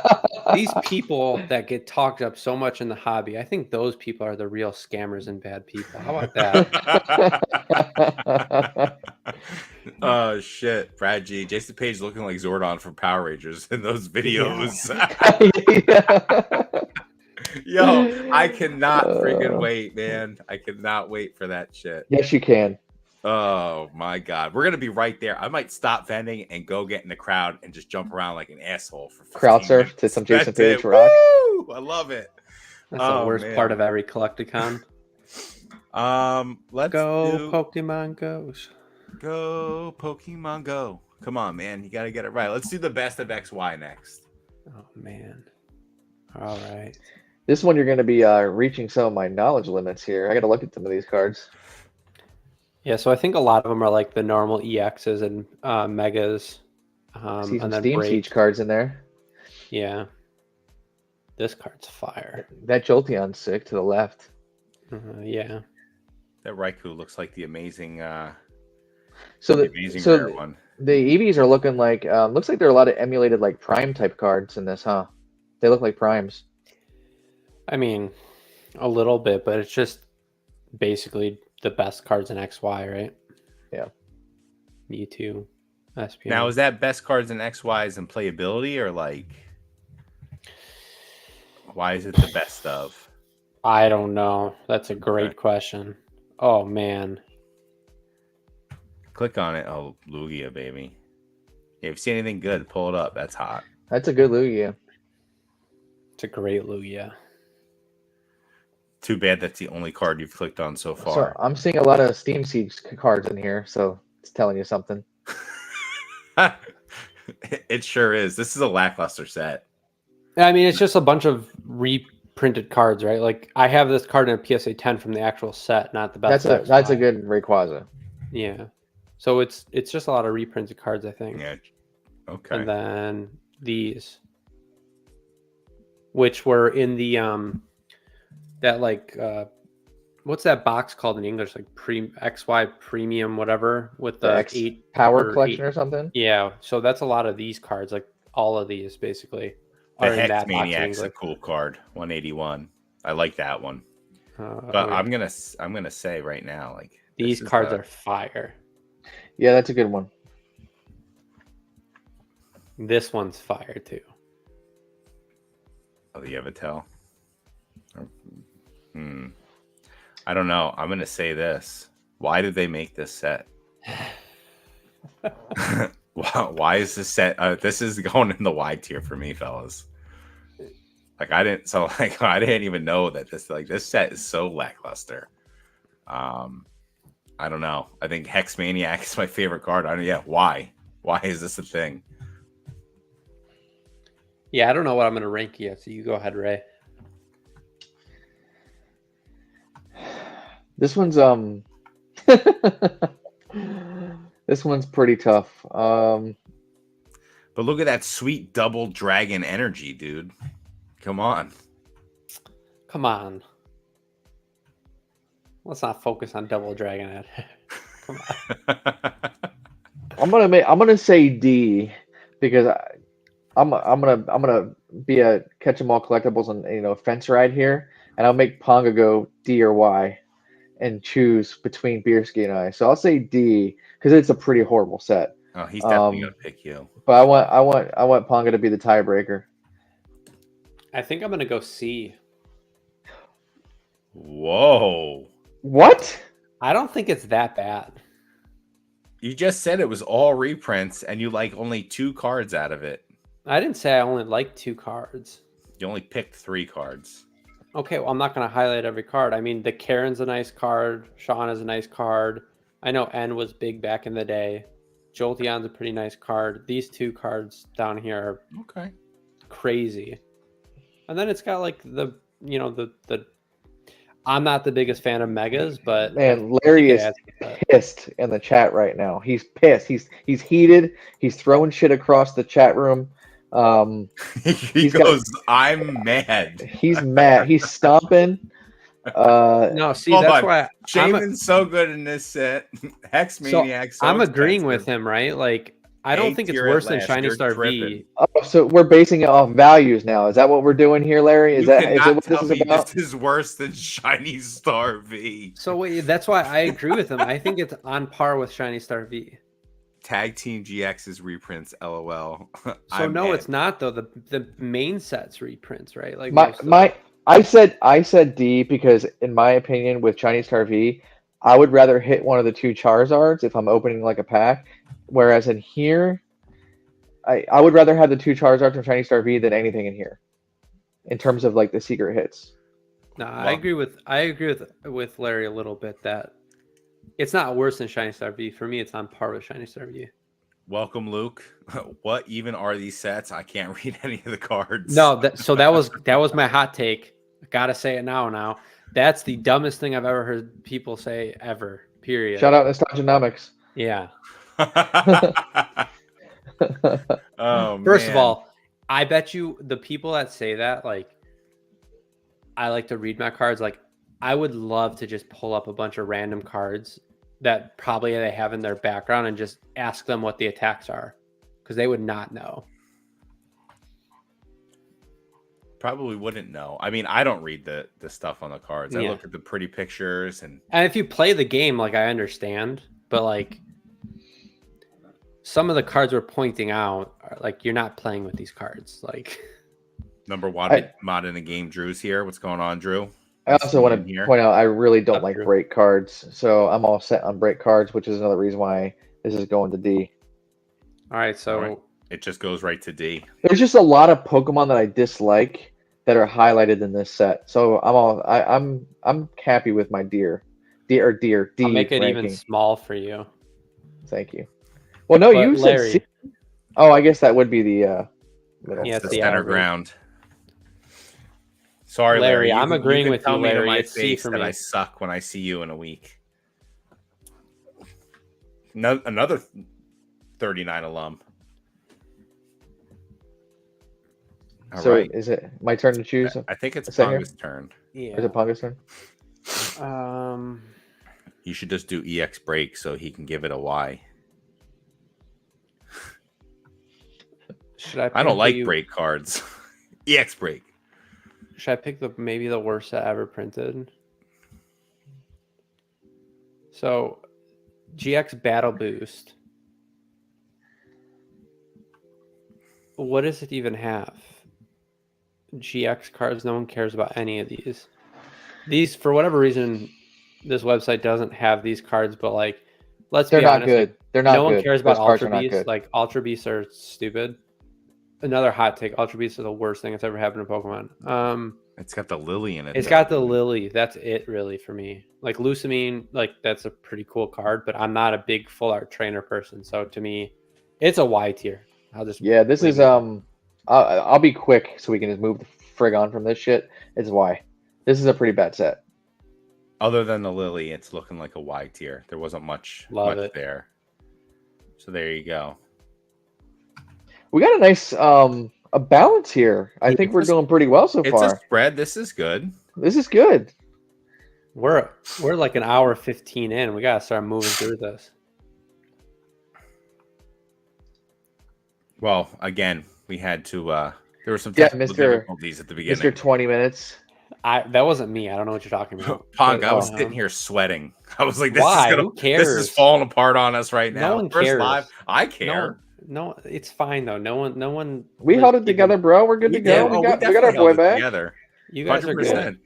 It's all working out. Raise our fearless leader. He's here, killing it. So but there's actually a good comment in chat. The moments with Nick, best of XY reverse hollow pattern should bump it up. I agree. The reverse pattern is very, very nice. I do feel like maybe we are being a little bit unfair Welcome, here Nick. because we can't see the reverse patterns, and a lot of the times the reverse patterns do make these sets like much cooler. It's just tough to show over a live, which sucks. Yeah. Yeah, I mean, if I like pulled up like eBay photos that you could see the hollow pattern, or you had to see them in person, the ratings would probably change a tiny bit, but overall not that much for me at least. For example, Shiny Star V has that mirror hollow, the circular mirror hollow. It's so good. And Shiny Star V, I don't love, but that is a great reverse hollow pattern. People who like to read cards are more likely to mispronounce everything. Yeah. Sorry, I'm still heated.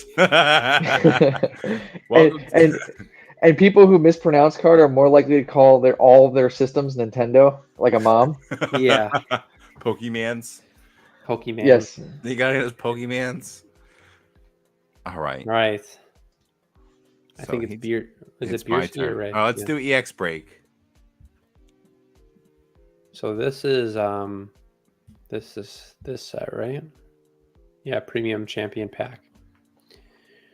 So the fun part about this set, I think every set's at least a reverse, or every card's at least a reverse. So they're all like hollow.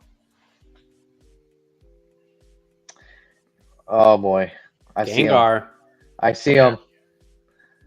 I see him. Mewtwo's. Yeah, the Mewtwo's. Let's see what else we got in here. Here's the Rayquaza. Yeah, the Rayquaza is good here. The Shaman's good too. There's not really any secrets though. What's up with this set? Yeah. I feel like the past couple sets have been pretty lackluster. It's these XY sets, man. I mean, I click on that Articuno if you can. Look, there are no rarities. And 9 basic energies are included. The Articuno is sick. The Articuno. Yeah, these have full arts in them that are really nice. I forgot about those. This is like Yeah, with the ice, like the iceberg break-in. That's pretty sweet. It's a common. Well, because there's no rarity, right? Yeah. Yeah, that's sweet. It's just mid. The Gengars probably saved the set, especially that Gengar EX. Yeah, the M Gengar EX it's a good one. Yeah, I mean, there's a lot of good stuff like with those. I don't know. This is going to be probably. I'm going to say D tier. The Gengar saves it, but not that much. I don't know. It's again like there's no special cards. It's just a lot of trainers and these spirit links and energies, and I kind of feel like that's been the past couple sets. So, and again, I don't have the cards in front of me. I can't see the hollow pattern, so that's definitely not helping me. But yeah, just going off of arts, it's just that Gengar EX, the Pikachu's nice, but and the you could kind of tell that it's a reverse, right? Yeah, you could see it in there a little bit. So yeah, I'd say D tier. I'll be quick again. I agree. It's D tier. We've been kind of giving our thoughts on some of these lower quality sets as it, we're all talking about it. You kind of, it's D.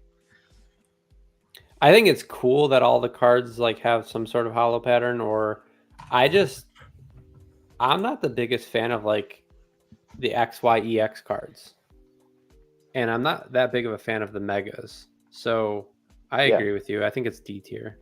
When you're a D tier set with Gengars in it, Gengar, Rayquaza, like you're fucking up. Just a little bit. Just a little bit. You're fucking up big time. We got Pokey Chef in the house. What's going on, Chef? Just want to shout out a few people. Felipe's in here. What's going on, my man? We got Giovanni's Pikachu. What's going on, Giovanni? And we got a kitty. All the new people in here. Let's see. We also got E-Unit. What's up, E-Unit? Nice seeing you here, man. All right. I still love this. A tier at last. You're tripping. Like, it's just so good. Oh man, PoNGa's got a cat in his lap. Yeah. All right, I think it's Ray's turn to pick. Is that Give us some heat. Give us some heat, Ray. Is that Team Magma and Team Aqua bottom right there? So this is Double Crisis. So yeah, it's Double Magma Crisis. Gang. Yeah, Magma Gang versus Aqua Gang. Let's do that one. Ooh. There's some really sick cards in this set. Click it, PoNGa. Bring it Yeah, up. it's small. It's a really small set. But that card that card is hot. Yeah. Oof. That Man. Groudon is Oh, it is a very small set. 34 cards, huh? Yeah, I mean Oh, Double Crisis Kyogre. is tiny. It's only got 2 cards really that are hits. Yeah. But they are fucking hits. Yeah, they are elite Yeah. S tier hits. I'm supposed to be talking here, but I'm kind of gawking at these cards. No, you're Because good. it only has like 2 hits, but they are elite. I would say this is a B. It's hard for me to put it in C and call it like average for what we have so far, just because those 2 cards are friggin' awesome. The rest of the set is kind of a little forgettable, but the art is pretty good all the way around. It's more about like what Pokemon are in it rather than the art in this case. So I'll go B tier just because you got to give respect to those 2 cards. They're awesome. Yeah, and I think Larry said it perfectly in the chat. It's got really nice theming, right? Like Yes. everything. Yeah. It's the Set problem identity. is it's just got no hits, right? It's got 2 cards, which like even the sets like Shiny Star V that we were talking about, it's like, yeah, there's 2 Charizards, but you still can hit other stuff. You might just not like what you hit. I mean, this set, it's literally Pokey nothing. Cyun else. was a small set also, which is Yeah, but it's got several cards you could hit, right? that's Like what I'm the Pika- saying. Yeah, there's multiple cards bangers. So Man, you put it in B. yeah, I'm going lower than B. I'm floating around C tier with this. Because I get it. I get it. 2 cards isn't enough to. But it's the size of the set, though. Like the 2 cards to what? 25 total in the set, or 34? Yeah, like it's. But there's it's got literally that- nothing else to pull. Like It's there's got a no, solid ratio. But I would imagine the pack opening experience on this is probably not very dark. It's gotta be conducive to a dark. solid. I mean, line. I'd imagine those aren't like crazy hard pulls, right? So you probably have a good chance in pulling one of those. Yeah. The art is just fire, though. So to bring it like that with like completely mid-tier type Pokemon on the art is that good. Yeah. You know, I mean, there's complete mid-tier Pokemon in those in the I mean, Kyogre is pretty cool, but like still it's, you know. Yeah. Green might take offense to that. I think Kyogre is one of his boys. Well, you know. I don't know what I want to rank it. Well, that's part of your job is ranking them, PoNGa. So, all right, let's make let's make someone in chat happy and look at the arts that aren't. Yeah, that's what I was looking at. Some of the arts, like they're awesome. Even though they're half art cards, all the art is great on them. It's just mid-tier type Pokemon. That's it. Yeah, Like, 90, yeah. But look at that shit. Fire. Yeah, that's cool. Yeah. Like the actual half art cards are really badass. It's just Aggron and Carvana na. Go to Muck. Yeah. Go to Muck and Grimer. Which one is right there? Where's Muck? Above you. Above your cursor. Oh. Yeah. Yeah, dude. It's so good. And I do like the pattern on the card too. Like the hollow on the card as well is pretty cool. Yeah. Yeah, moments with Nick. That's why I was having a hard time rating it, because it's like the arts are really good. Well, I'm familiar with the half arts, and I should have probably said something about it if I wanted to fight for the B.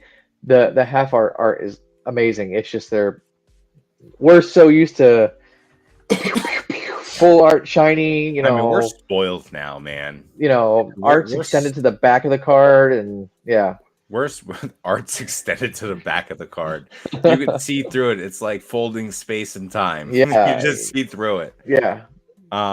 Yeah, I think I'm still gonna stick with my C because I'm one of those spoiled people that likes all these new arts that are coming out. You got tens and tens of hits in every set. So yeah, I'm gonna stick with C. I think I'm probably between B and C as well. I love leaving the tiebreakers to the end, man, to get that tension, you know? Yeah, I mean, typically I'm we on the just edge put of my it right seat. smack dab in the middle, but this case, yeah, it's a tiebreaker. It's like, is it better than Shiny Star V? Like, come on. It's not. I think I'm Shiny C. Star V. I'm C. Yeah. It's All a right. very good art set, though. Like, there's very good arts in there for sure. And I think it's got two of the better cards that Pokemon's ever printed in that Groudon and Kyogre. What do they call it when you get like a 9? Oh, like that's a strong C. Is that what you're gonna say? Not a strong 9, like in a PSA. That's a very strong C. It's a strong C, right? Yeah, for sure it is. But once again, I mean, we said this earlier, right? Like all these sets, like if you were to put all 100 and whatever amount of sets, like a lot of these sets are going to be more towards the top anyways. Like, yeah, I mean, I want a box of every one of these sets. Yeah. I would love to have a, yeah, it'd be amazing. I mean, that would definitely be awesome. Okay, all so right. what is it, my turn? It's your turn. Oh man, let's do let's do VMAX Climax. Raymax Climax. Raymax Climax, yeah. You just this took set, mine. man. This was what I was gonna go for. This set. Yeah, here we go. Like, look at these. Heat. You want me to keep going? Heat. All of these black border cards are just crazy. I mean, look at this Pikachu. The Pikachu's great. I don't know. I like it. Dude, the Ice Riders are so good. I was about to say Calyrex. 100%. The Calyrex, not just like the trainer gallery cards, but like the alt arts. Click that one right there. The one to your left. The regular alt arts are fire. They're so good. Calyrex cards are probably the most underrated cards, like for modern Pokemon. Like they are just, oh man. By the way, you keep scrolling down, and there's just more shit that comes. This set is relentless. It's relentless. Yeah, the Galarian birds. This Crobat's fire. Like, I'm not pointing out like the obvious ones like Mimikyu and all those, right? Like we all understand Sylveon, Mimikyu, Umbreon. But you do need to point out the Rayquaza VMAX because that card is this I don't know why. I think in English it just mooned, but why this card in Japanese is so affordable makes no sense to me. It is better than probably the Rayquaza alternate arts. Maybe not the V. I like the V a lot. The V is better, but this is up. Yes, I agree. But like, look at this Calyrex. Hello? Yeah, like, what are we doing here? Yeah. I think the Calyrexes are definitely for sure some of the more underrated cards in the Sword and Shield block. I understand like this Pokemon's not necessarily loved, but come on. It's great art for Zacian. Yeah. And then you obviously have all the trainers. Yeah. Trainer we got Chef Boy in here. Chef, yeah, what's up? Yeah, hell yeah.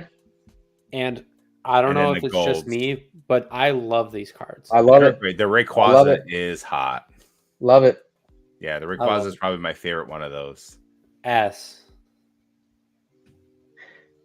I mean, if we're going off of everything we've been saying so far about not enough hits being pulled, this is an S tier set. It's S plus. It's this and Tag All Stars are probably the two best sets. I would say the only reason, I mean, it's S. I'm going to be clear. It's S. Okay. We can just put it up there.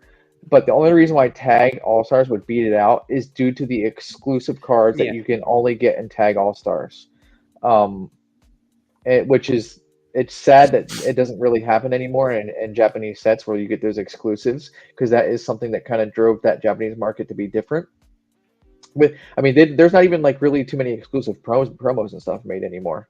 But there's something to be said for a set that has everything in English, but still has it all here, that it's just special. Fire. All right. Yeah, I agree with everything you said. I mean, it's just a great set. They That call me Mimic Raymax Two Climax with for a reason. And at that time, when them boxes were $40, $50, 6 months later they hit 100. I mean, it was just, yeah. cha-ching. People I mean, might it be makes sleeping sense on it too. right now. By the way, just want to say. Shut up, Ray. Okay.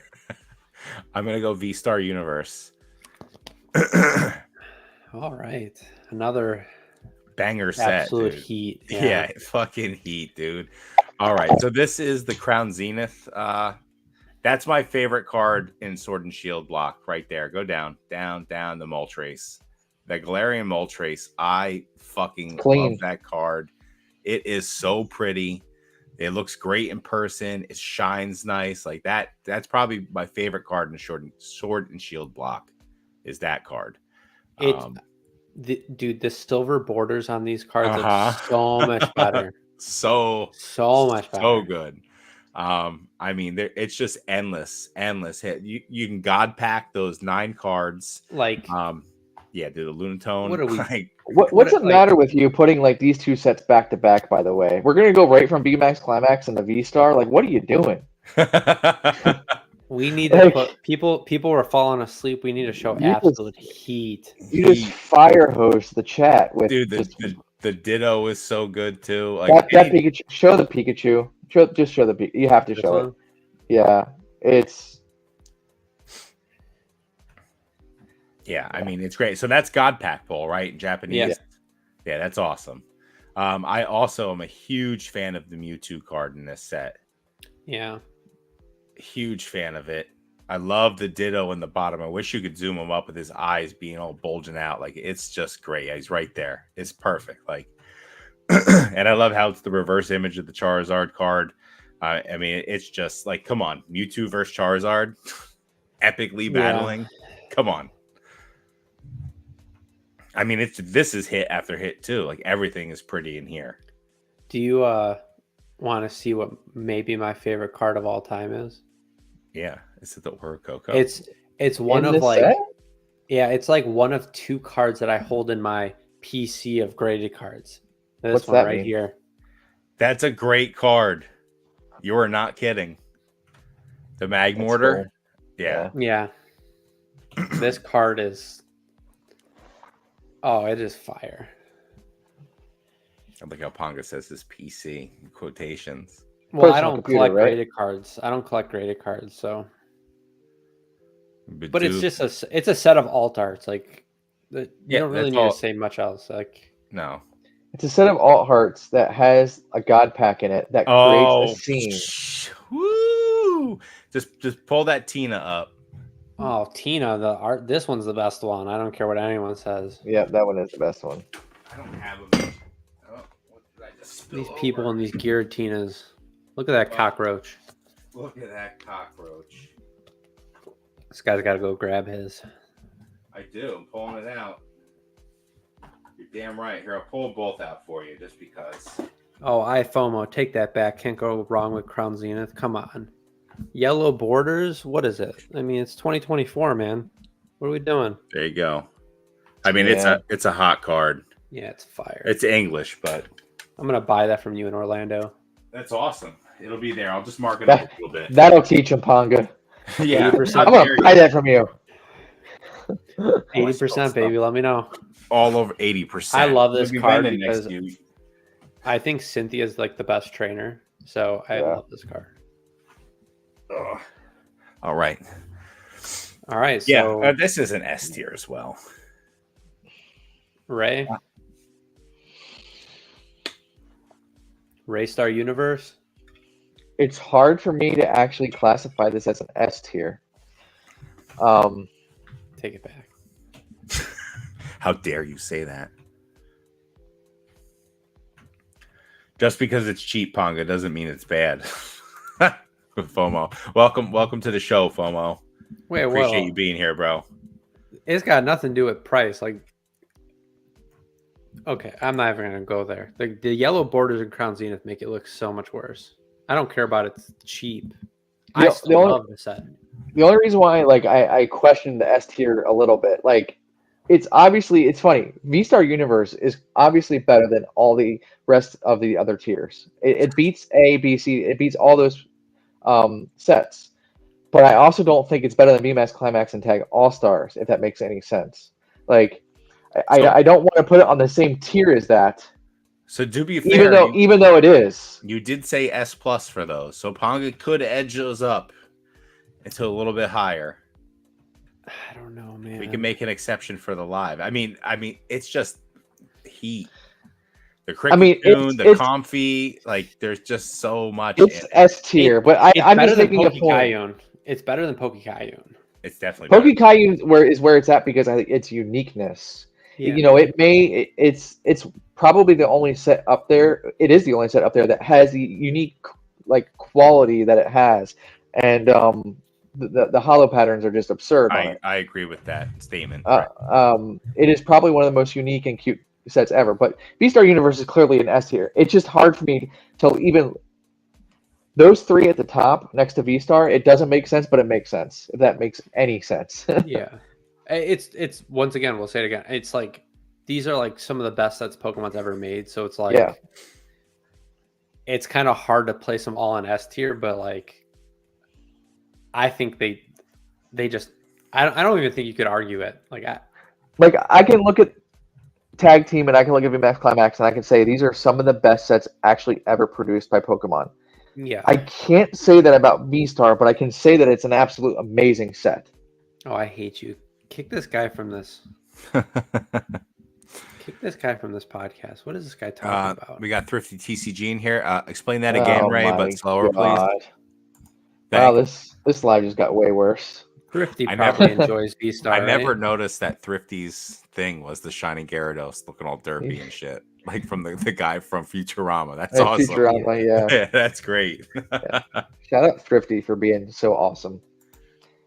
I'm excited to get to chat with her a little bit more in Orlando. I didn't get to speak to her much in Charlotte for for a small amount of time. So it's going to be cool to chat with all of them. I'm looking forward to seeing all the spicy boys for sure. A fantastically authentic person is how I would describe her. That's great. And that's what we need. We need more of that in the hobby for sure. Just be yourself. It's good. Absolutely. All right. This is, I think, Ray's turn.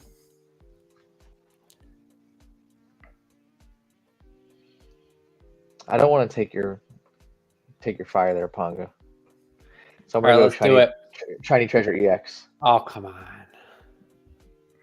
I just said I don't want to take your fire.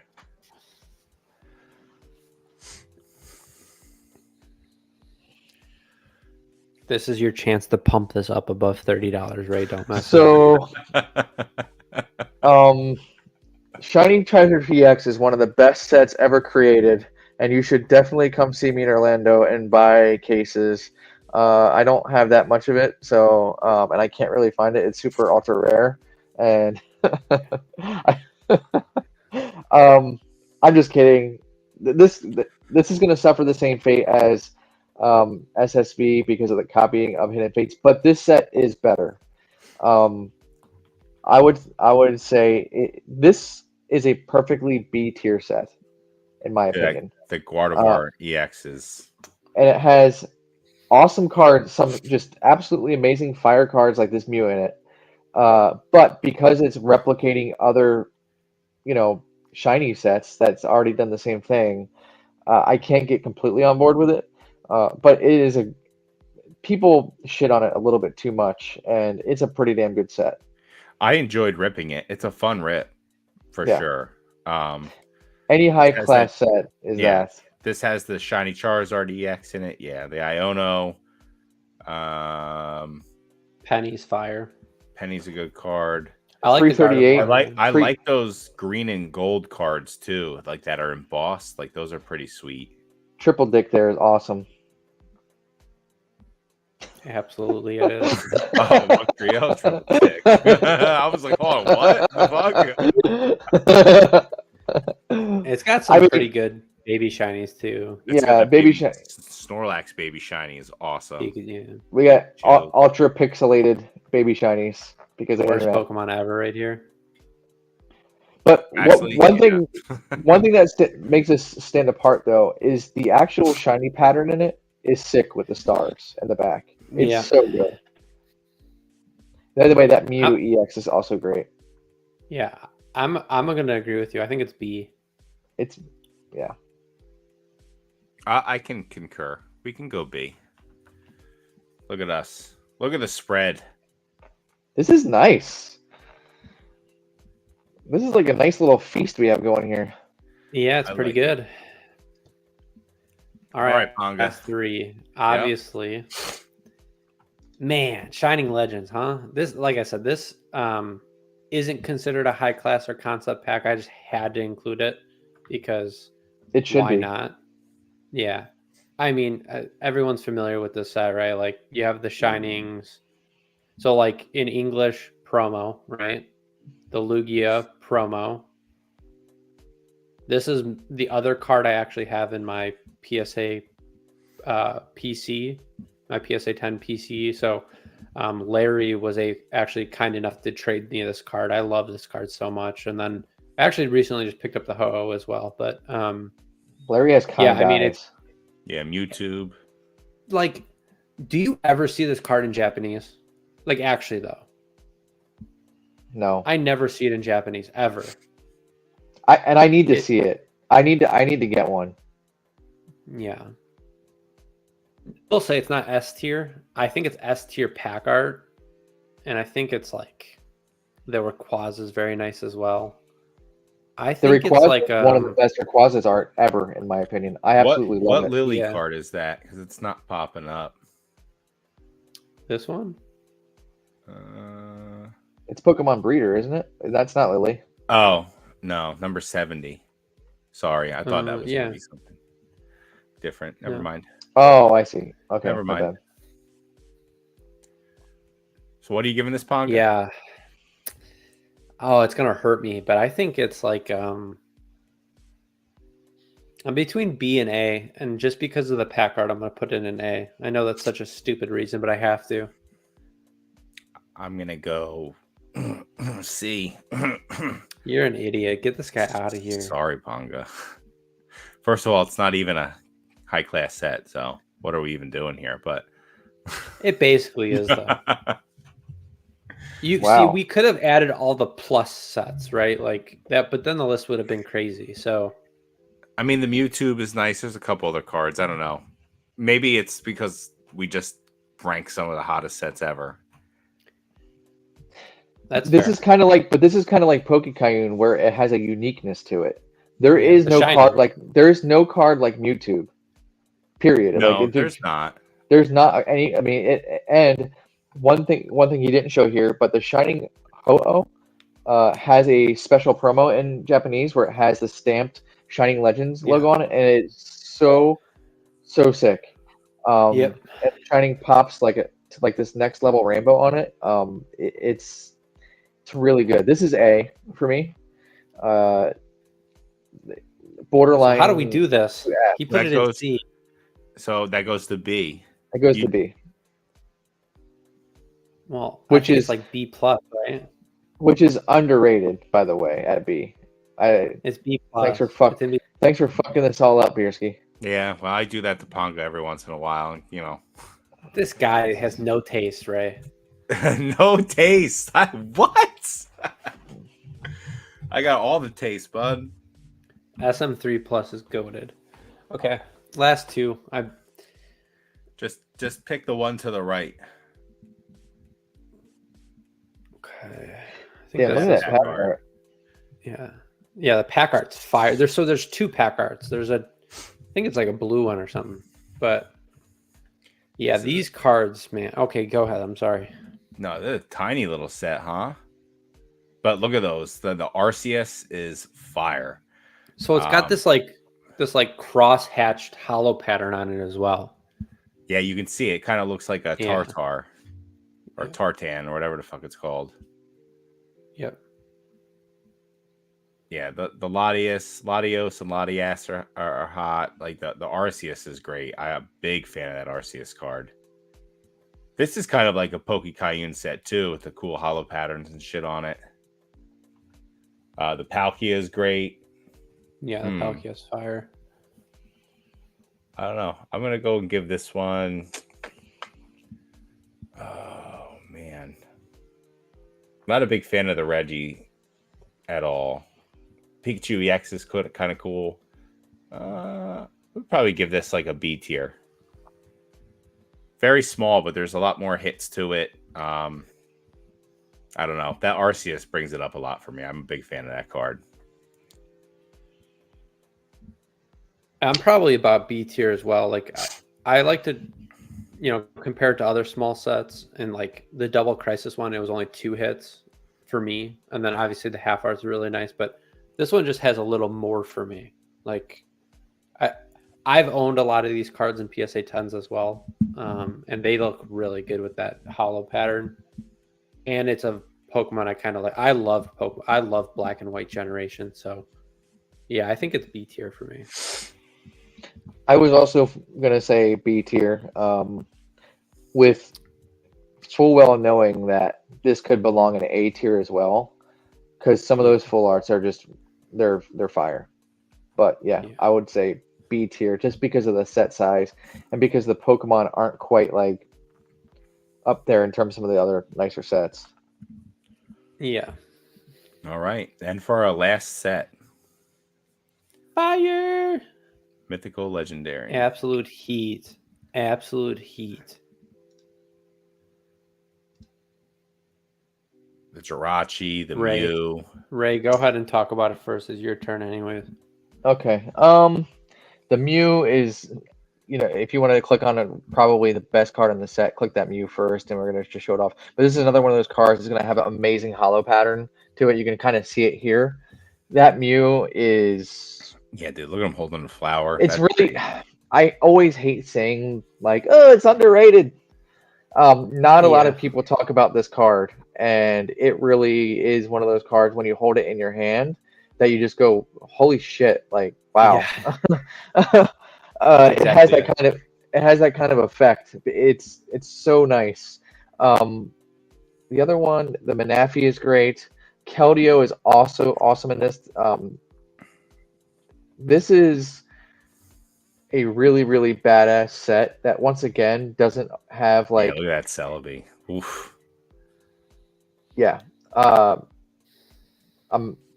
kind of stop talking here because the card art is so cool, but I would say A tier for this for me. Can you scroll down just a little bit more?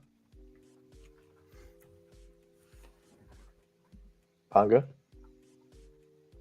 you scroll down, please? Scroll all the way. I couldn't see it. That Arceus 2 is, yeah. I just wanted to look at that one. Oh yeah, it's another great one. Just a lot of really, really cool full arts. So A tier for me. I agree. Full arts are king. Yep. Woo! That Moltres, yeah. Oh, that's great. That was a pre-release promo in English. Yep. All right. So look that is this. Our. This is nice. We got like a nice little like triangle shape to the way this goes down here. Yeah, right. This is nice. It's turd at the bottom. It's a nice little tier list. Yeah, I mean, every time we just have like a good balance around. I mean, we found a way to put one of these amazing sets in Y, which is always impressive.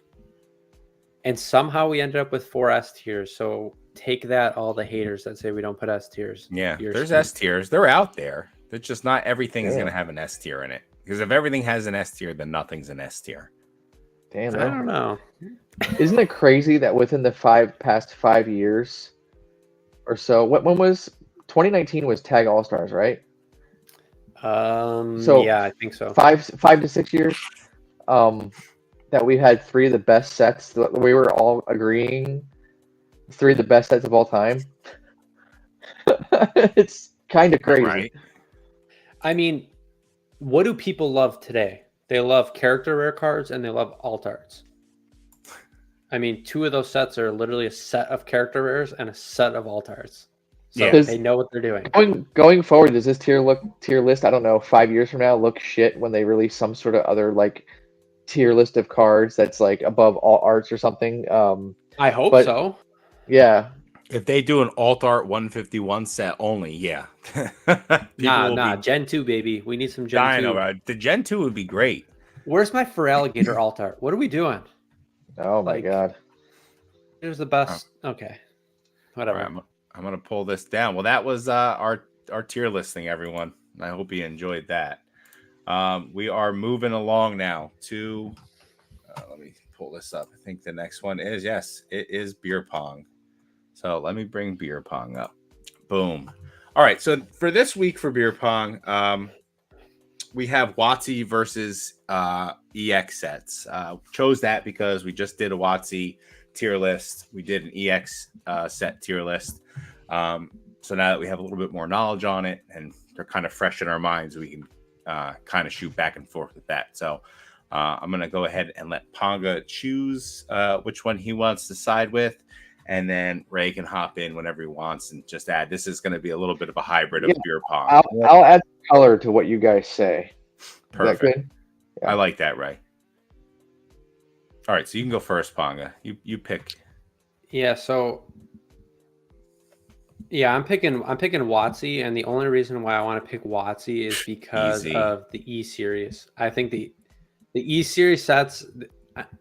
So I think I made the comment that like VMAX, Climax, and V-Star Universe are like the best sets ever. But like, if there's like a top 5, like let's just ignore those. I think all 3 E series sets are probably in my top 5. I mean, we talk about half arts being amazing arts. Like and we did this in the tier list. Every card in those sets is just absolute fire. And then you have stuff like the crystals and all that kind of stuff. And I mean, like all the hollows, like the Mewtwo and all that. And then I love the Neo sets as well. I think they're just like a little bit of a tier below the WoTC or the E series sets. But I think both of those eras are both miles ahead of all of the EX era sets. I think when we did the EX era sets, I realized that I'm not as big of a fan of Gold Stars as I thought I was. You don't like Gold Stars at all. No, I like Gold Stars, but they're just not. And it's probably like the modern eyes I have now. They're just not as flashy. And I think I said multiple times in that they look really good in person. But I think we also found out like the EX cards for a lot of the EX era sets, that those like shadowed arts are just not it. Oh, God. And I also think there's a lot of repeated Pokemon with EX sets as well, which is obviously going to happen when you have that many sets in one era. And then how could you not mention like base set, fossil, jungle, all those sets, just the nostalgia and how iconic those sets are. I think EX era is a solid era in the grand scheme of things, but it's just not even comparable to E series and Neo alone. And then you add all the other stuff that I mentioned as well. Yeah, I think the big winner from EX is Fire Red Leaf Green set. I know we talked about that. It's a better 151. I think that set probably carries EX for me. Then, of course, you have the Gold Stars and stuff like that. It's hard to debate against, especially when you're feeling what PoNGa said, like E series is where it's at, Neo's where it's at. We did the EX series tier listing. I don't think I'm the biggest fan of the EX, He's arguing for me. I know I'm arguing for you because I wanted to argue WoTC. I also don't like the Gold Stars as much. I feel like the Gold Stars, while people chase after them because they are what they are, I think it's just because of that, because they are Gold Stars. I'm hoping maybe that you see some of that in the new sets that are coming out. I know that's been teased, or not teased, but talked about in the community and whatnot, that Gold Stars might be coming out again. I don't know. I'm not good arguing this one. I feel like I'm with PoNGa on this. I want to argue against EX sets. Like, it's just they're so crap compared to the WoTC sets. So That's All right, how Ray, argue for EX sets. yeah. Go. You can't. Isn't the EX sets is kind of when they started to put a lot of the computer generated art in some of them too, and some of them are just shit tier, like just really really bad design. Like the Blastoise EX comes to mind of just being really poorly done. It's not that it's a totally ugly card. It's just the computer generated stuff, man, back then was pretty rough. Yeah, you're right. Maybe saying VMAX Climax and Tag All Stars being the best sets ever made might have been a little bit rough when we know E Series is around, because clearly those three sets in E Series are just next level and kind of unfair. But yeah, you can't. I don't even think that there really is an argument, one versus the other, especially when you have the three E Series sets sitting on top. It's just. And I think when we said that over and over again, like coming off the heels of, Aquapolypse, oh Jesus, I can't speak right now. Expedition, Skyridge, and Aquapolypse. I can't say the word right now. Can you say it for? I can't say. Aquapolypse. Thank you, Jesus. Coming off the heels of those, Aquapolis. Yeah, thank you. Coming off the heels of those is tough, and especially because you had Wizards of the Coast pumping them out, and then it switched to Pokemon International Company or Pokemon whatever. It's just hard to follow such stellar sets, and I think that's why you saw Gold Star gimmicks and stuff like that start popping up through those sets, because they realized, oh man, like look what we had and look what they were producing, and then now what we have. I mean, they even kept the E Series cards in for a little bit. They didn't completely wash that away. So yeah, but that bottom strip by itself without the side is it. They only kept like the bottom part in, right? And by the way, if you remove those three E Series sets, if you Aquapolis, Skyridge, and oh my God, why am I forgetting the last one? Expedition, which is my favorite one. I don't know why I forgot it. If you remove those, then it's a lot more even of a fight. I mean, it really is. Yeah. But those three it's not really fair. Yeah, it makes it unfair. You can't even really compare it. It was like WoTC saying, like, hold my beer. Like, look what we're going to do, and you're about to dump us. Like, congratulations. Yeah. All right, well, that was a poorly executed beer pong, because the EX sets don't hold a candle to WoTC sets. So another win. E-Series in general. Yeah, just E-Series in general. All right, so that's beer pong. I think we're going to go to general chat. I know that Ray and I had to fill a little bit of that in the beginning, but we can hit some of that. PoNGa, what are you bringing to Collecticon, man? What are we doing? Are you excited for Collecticon Orlando? It's a week away for me. I'm flying in on Wednesday. I know you'll be there Thursday. So what's the deal? Yeah, so I mentioned in the beginning, like I just moved, so you could see everything's packed away. So I really have no idea what I'm bringing, because I don't even remember what I have, because I just threw stuff in boxes. But two, it's like I don't know where anything is. And so I think besides like my slabs that I have, a bunch of alt arts, all that kind of stuff, and then I did some buying on PWCC with like some like cheaper cards just to have, like $50 to $100 cards. And then I think I'm gonna try to fish up some old blisters. I'm gonna bring some old blisters, some Sun and Moon blisters, as well as some black and white blisters. But besides that, I mean, typical binder that I always bring. I don't think this time I'm going to bring a lot of like Japanese sealed. So in Houston, I absolutely printed cash with Japanese sealed. We all know now Japanese sealed, the margins and the demand's a little lower than what it was back then. So I don't think having to fly there, it makes much sense to have like a box that I might make a few bucks on. And to be completely honest with you, a lot of my Japanese stuff, I don't even want to sell at these prices. And I'm happy to wait for as long as it takes, because some of those sets we just rated are way too cheap. In my opinion, not a financial advisor, obviously. But yeah, so I think it's some random blisters, some PSA cards, a binder, and then probably like a few random cool sealed items that I have. Nice. Very good. Very good. Yeah, so Beerski, you said you're flying out when?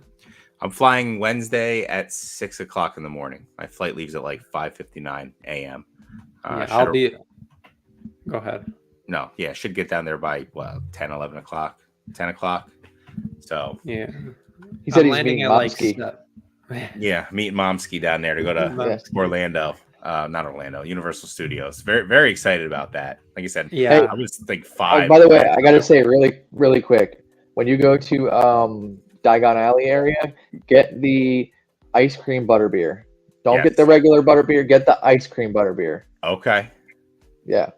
Because I would have Ray, just when are gone you for the regular butterbeer. Ray, when are you coming to Orlando? I should be in sometime Friday. I don't quite have it all nailed in yet.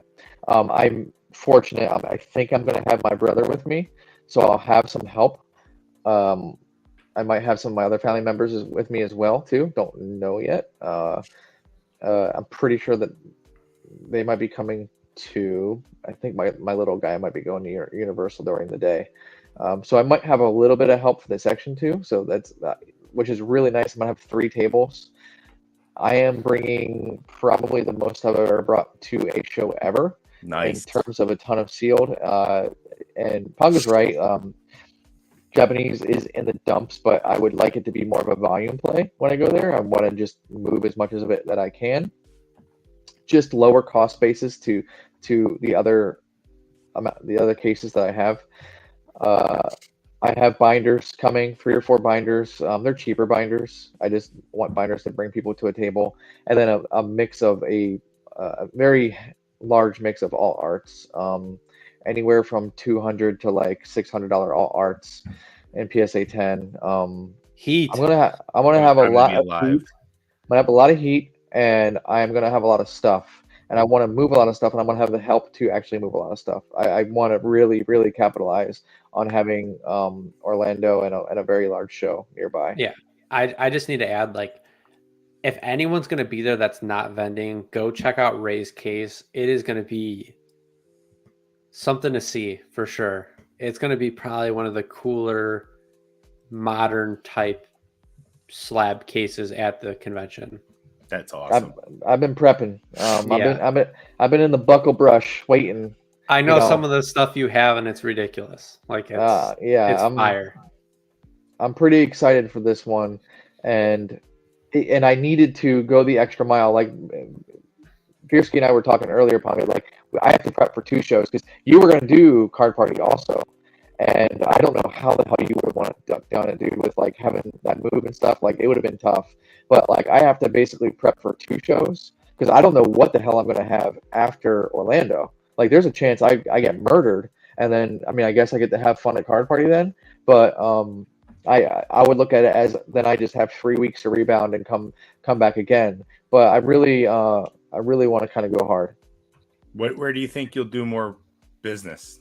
Collecticon or Card Party, Ray?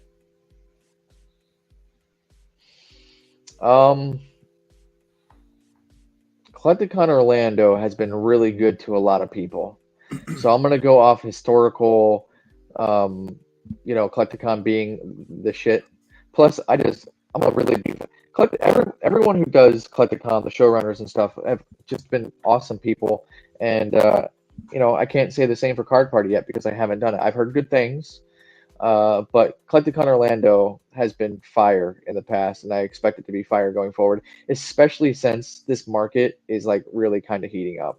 Like right now as we speak, shit's getting wild. Getting wild. Like the alt art's going to be popping at a better time if you have them. Like you're going down there and a lot of them. Yeah, a lot. I like it a lot. A lot. That's Keep great. it there. Keep it there. Keep it there. Yeah. Butterbeer ice cream is fire as hell. Ray knows. So that's what I'm gonna have to do. Like the nerd in me is so excited to go to Harry Potter, like Diagon Alley and Hogsmeade. I'm so freaking happy for that. I'm not a huge Harry Potter guy. I recognize like the IP is great. And the art direction with everything is great in the movies. I've actually been watching it with my son again. Yes. But even like not being a big Harry Potter fan, when you first walk in the Diagon Alley and you first like, it's really just next level. They did a great job. You're gonna love it. The immersion's great. Like that's what I want from it. You feel like you're there, man.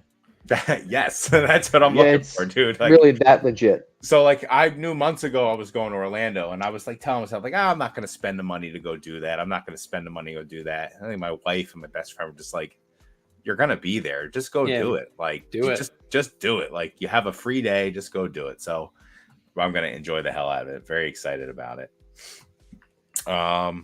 Anyone else have any other thoughts on their mind? Anything they want to share with the group, or we can keep moving along? I know What do you? I mean, we went over a little bit, but PoNGa wasn't really here to talk about. But is there any more detail like what you're bringing to Collecticon, or I mean, we went into a little bit of it, I think. But did you really kind of talk about all of it? No, I didn't go crazy into it. You trying to be a secret squirrel about what you're bringing? I mean, I got tons of slabs. I'm gonna bring some sealed Pokemon Center ETB stuff, a couple ETB cases. Like I said, I got some binders I'm bringing. So we're the average normal stuff that you would see there. Like I said, I got some more higher price cards this year than I had last year. Really not looking to like go get bought out this year. I think last year it was good for me to have that happen, but this year, 70% on some of the stuff would just be like not acceptable for me. So, I'm not trying to go down there and come home with stuff, but I feel like last year was such a good experience, and I sold so much more than I thought I was going to, that I feel like Orlando, where we're situated within like the venue, because for Charlotte, we were like in the back by the bathrooms and the concession stand. So like it wasn't a great spot. I feel like where we are, we're going to be packed with the stage being right there. So just a lot of slabs, some pristine CGC stuff, a lot of 10 PSA stuff. So hopefully, nice liquid cards that people want. Have variety and give people what they want. Yeah. Don't get cute. Don't overthink it. Don't be like, well, this low pop card, no one knows about it. Well, there's a reason why no one knows about it. Give the people what they want. I pop, baby. I've sold 75 PSA 10 Unagaba Pikachus in LA. I mean, that's great. People want it. Give people what they want. What are the price of those raw now? I don't know. Pikachus. I'm not going to tell you. No, I'm just kidding. Like $20-$25. Okay, yeah, that's not bad. I think it's about that. Yeah. Okay, so they've come down a little bit. Yeah. They were around like $40 when the evolutions were all popping off. So all right, that's good to know. And I say that because I'm learning from my own mistakes. Like the amount of people who ask me for a Van Gogh Pikachu at LA, and I'm like, why the fuck do I not have Van Gogh Pikachus? Yeah. I still don't have them, and I know I'm probably going to be asked about them. It just, I was a little skeptical on that play. Yeah. You think the buying opportunity is still going to be there in Orlando, like it was for Houston? I think is when everyone were walking around with like the 400 packs of them. Probably they're printed like crazy. Yeah, they're printed to oblivion. They'll be worth nothing. People want them. It's like, who cares? I'll buy a handful of them if I can. I definitely want to get a handful of them. I can. Stop 100%. Overthinking. I mean, shit. Fine. I may not make $1 million on each card, but people want them. Make $25. Who cares? Yeah, it's money. It's literally the definition of liquid. I mean, that's And they grade nice. I mean, there's got to be. I don't even know what the pop is now. They got to be pushing 35,000 graded copies now. And whatever you do while you're there, if you can turn some of your stuff into liquid, do it. Like even if it might be a $5 loss to you on trade value. If I can turn some cards, I don't know, even like a couple Unagaba Pikachus into a Van Gogh Pikachu, a PSA 10, like, give me liquid. Yeah, so the last show I went to a local show, and I traded some bigger stuff that I didn't feel like shipping to Orlando for smaller items that will just fit in my Zion case, and that worked out. So like I'm starting to learn the whole trade thing too, because I was never big into that. I guess I didn't feel like I had a firm grasp on the market and stuff to do that, but now I feel like a little bit better, just every day moving along a little bit more. And this is more for like the general. I mean, we kind of know this. We've done this a little bit now, but this is more for the general audience that could be watching this now in the future. But like, always be thinking like, what is that thing that's hot right now, and bring it. Like Sword and Shield, any Sword and Shield set that has an R in it, bring it and put it on your table. It's probably going to sell. Yeah, if you want to sell it. right? I Or wouldn't come to me. necessarily recommend. Come to me. I'll buy it from you. I was gonna say, I necessarily wouldn't recommend it at this point, but if you want to sell it, like those are the type of items, the things that are on fire right now. Bring those because they're going to remain on fire for the next who knows when.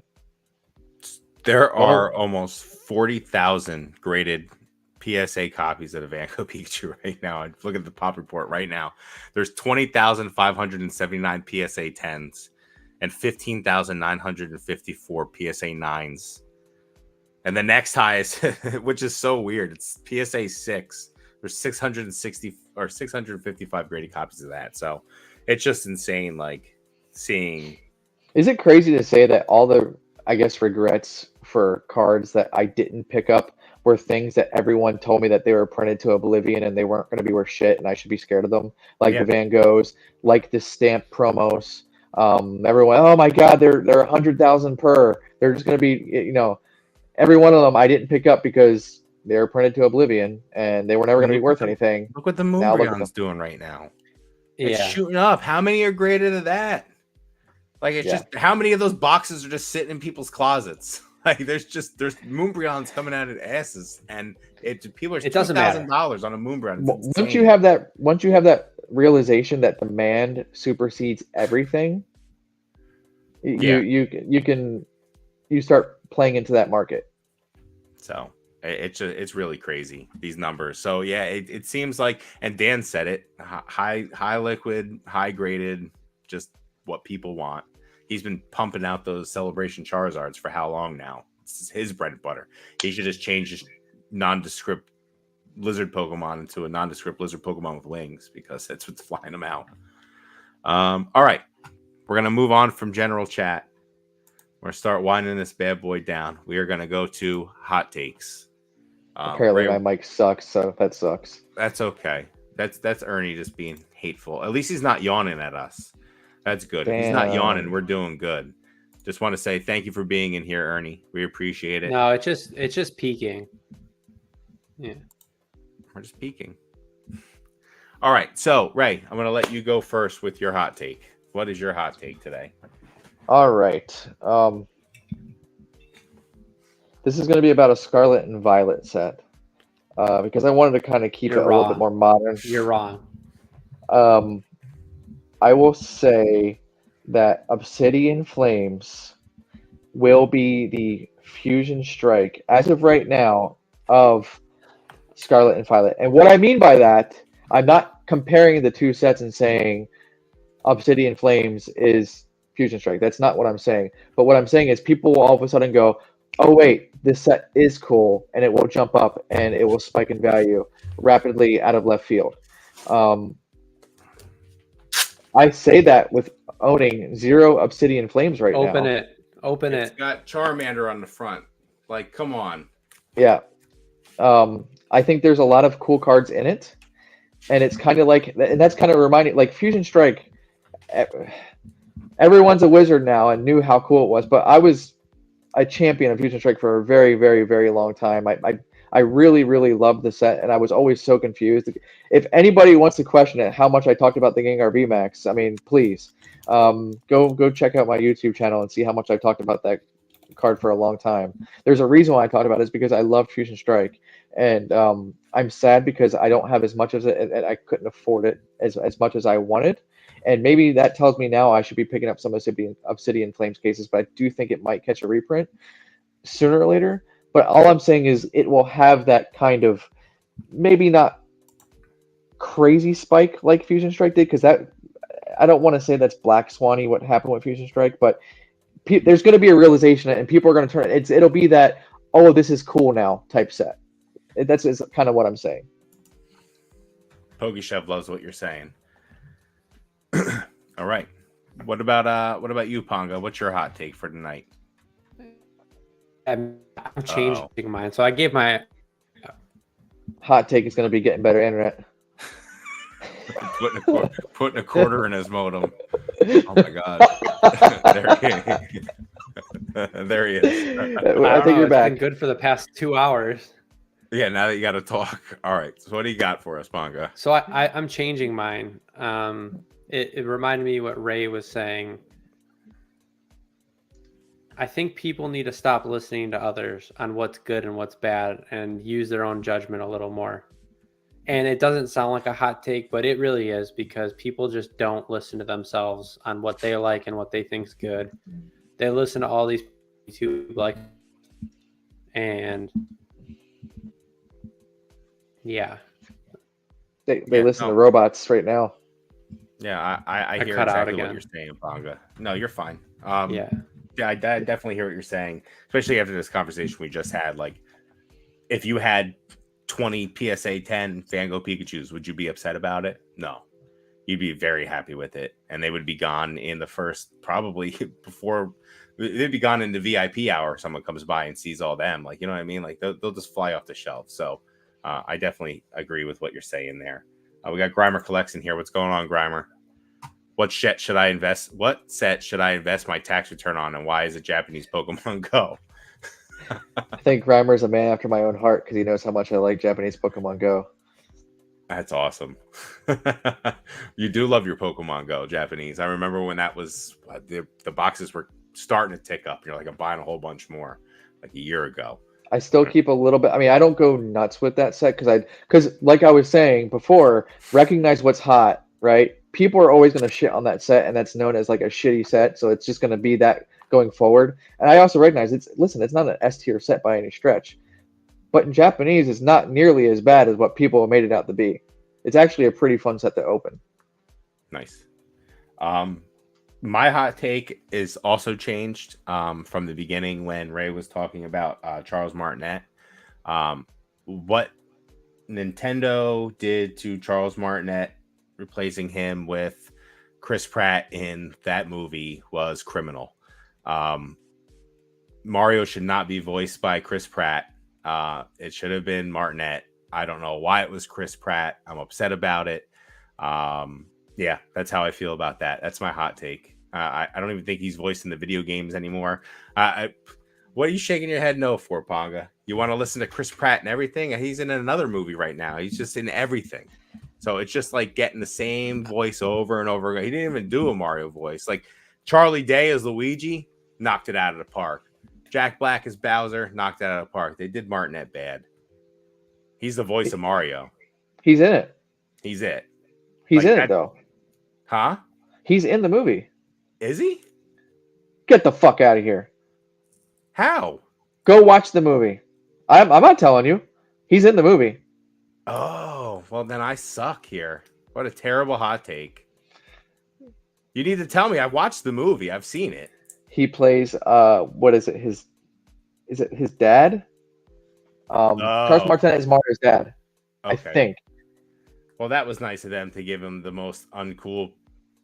I don't know. It doesn't do it for me. I don't think Chris Pratt should be Mario. That's my hot take. Yeah. Unbelievable. Don't even know Charles Martinet is actually in the like. I had no idea he was. I had no idea because I guess I was looking for the look. Chef's laughing at me. He is in it. I'm with you, dude. I like Chris Pratt, but it didn't fit. Yeah, I feel the same way. I don't know. It just kind of felt like Chris Pratt was playing Chris Pratt and not. I mean, even Seth Rogen as Donkey Kong is great. Like I'm all about that. So I don't know. He does play Mario's dad, confirmed. Okay. And the funny thing is, can I just tell you, I'm trying to remember the line, and it's actually really cute. My son really loves that movie, and the one line that he always says is the one that Charles Martinet says in the movie, because he recognized it as actually being Mario when he first watched it, and he loved it. And it's something about too close, it's perfect, or something like that. He says it in the movie, but Caleb, my little dude, always says that line every time, and it's just, yeah, you need to go watch it because I'm gonna go rewatch it back again now. Yeah, watch it. An idiot. Jeez. All right, so that's hot takes. Mine was bad. Mine was like a lukewarm take. All right, and our last segment of the night is Who's That Pokemon? Oh, I'm gonna fucking suck at this. Oh, dude, I'm terrible at this. PoNGa's not that good at it either. Well, I've gotten one wrong in like 6 episodes. Still got one wrong, dude. I don't even know if I should participate because I might start cutting out again. I was gonna say every Pokemon he gets is a robot.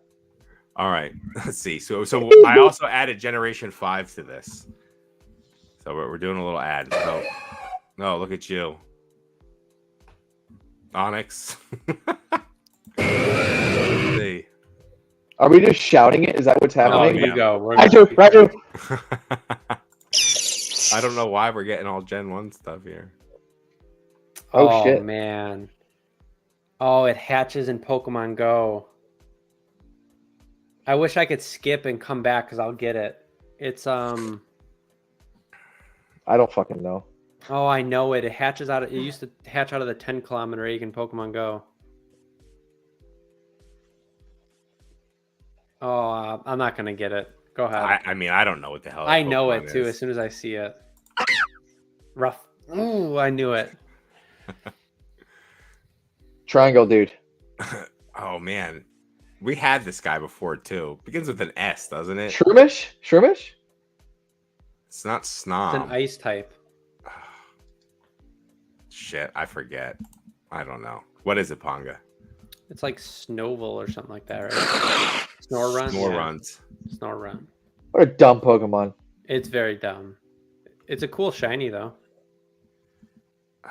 This I dude's know it- breakdancing. Right, I know what this one is. I can see it. I don't know what his name is though. I'm Dude, so it's bad a at Gen this. 5, dude. Gen 5's awful. Let's see. Part of it. Yeah, I don't even know if I've ever heard of that Pokemon before. Oh, this is. Whose turn is it? I think it's just everyone fending for themselves right Oh, now. okay. I think I know it. Is that Pipe It? No.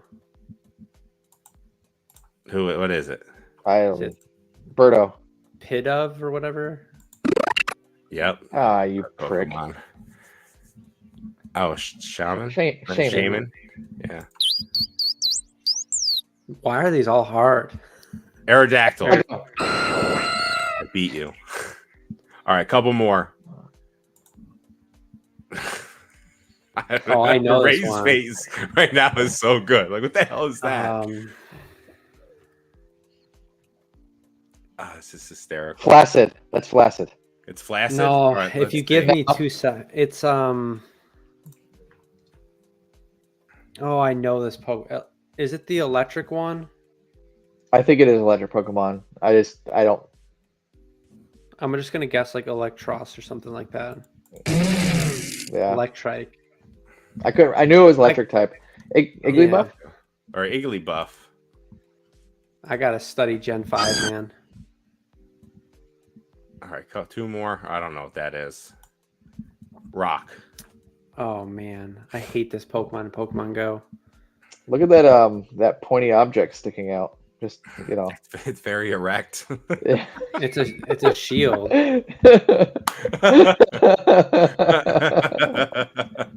Just click. I don't know. No one's gonna get Box it. nostalgia after hours. Yeah. Not Placid.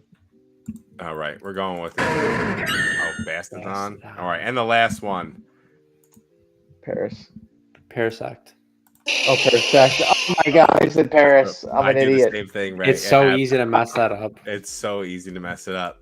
All right, ladies and gentlemen, I think that's going to wrap up our first episode of Box Nostalgia Live, episode 7 in the saga, though. Big thank you to Ray, Shiny Cards and Collectibles. Thank you for being here, man. We really appreciate it. Super excited to see you guys in Orlando in a week. Super pumped. Can I just say that out of a lot of the podcasts that are out there now, this is, sorry to all the other podcasts, this is one of the few that I actually watch through every single time, and I really appreciate the dynamic that you guys have. It's a great podcast that doesn't just focus on Pokemon cards, which I like. It has a few different elements, and I appreciate the tier lists every single time that you guys bring. You guys are doing a great job. Thank you for having me on.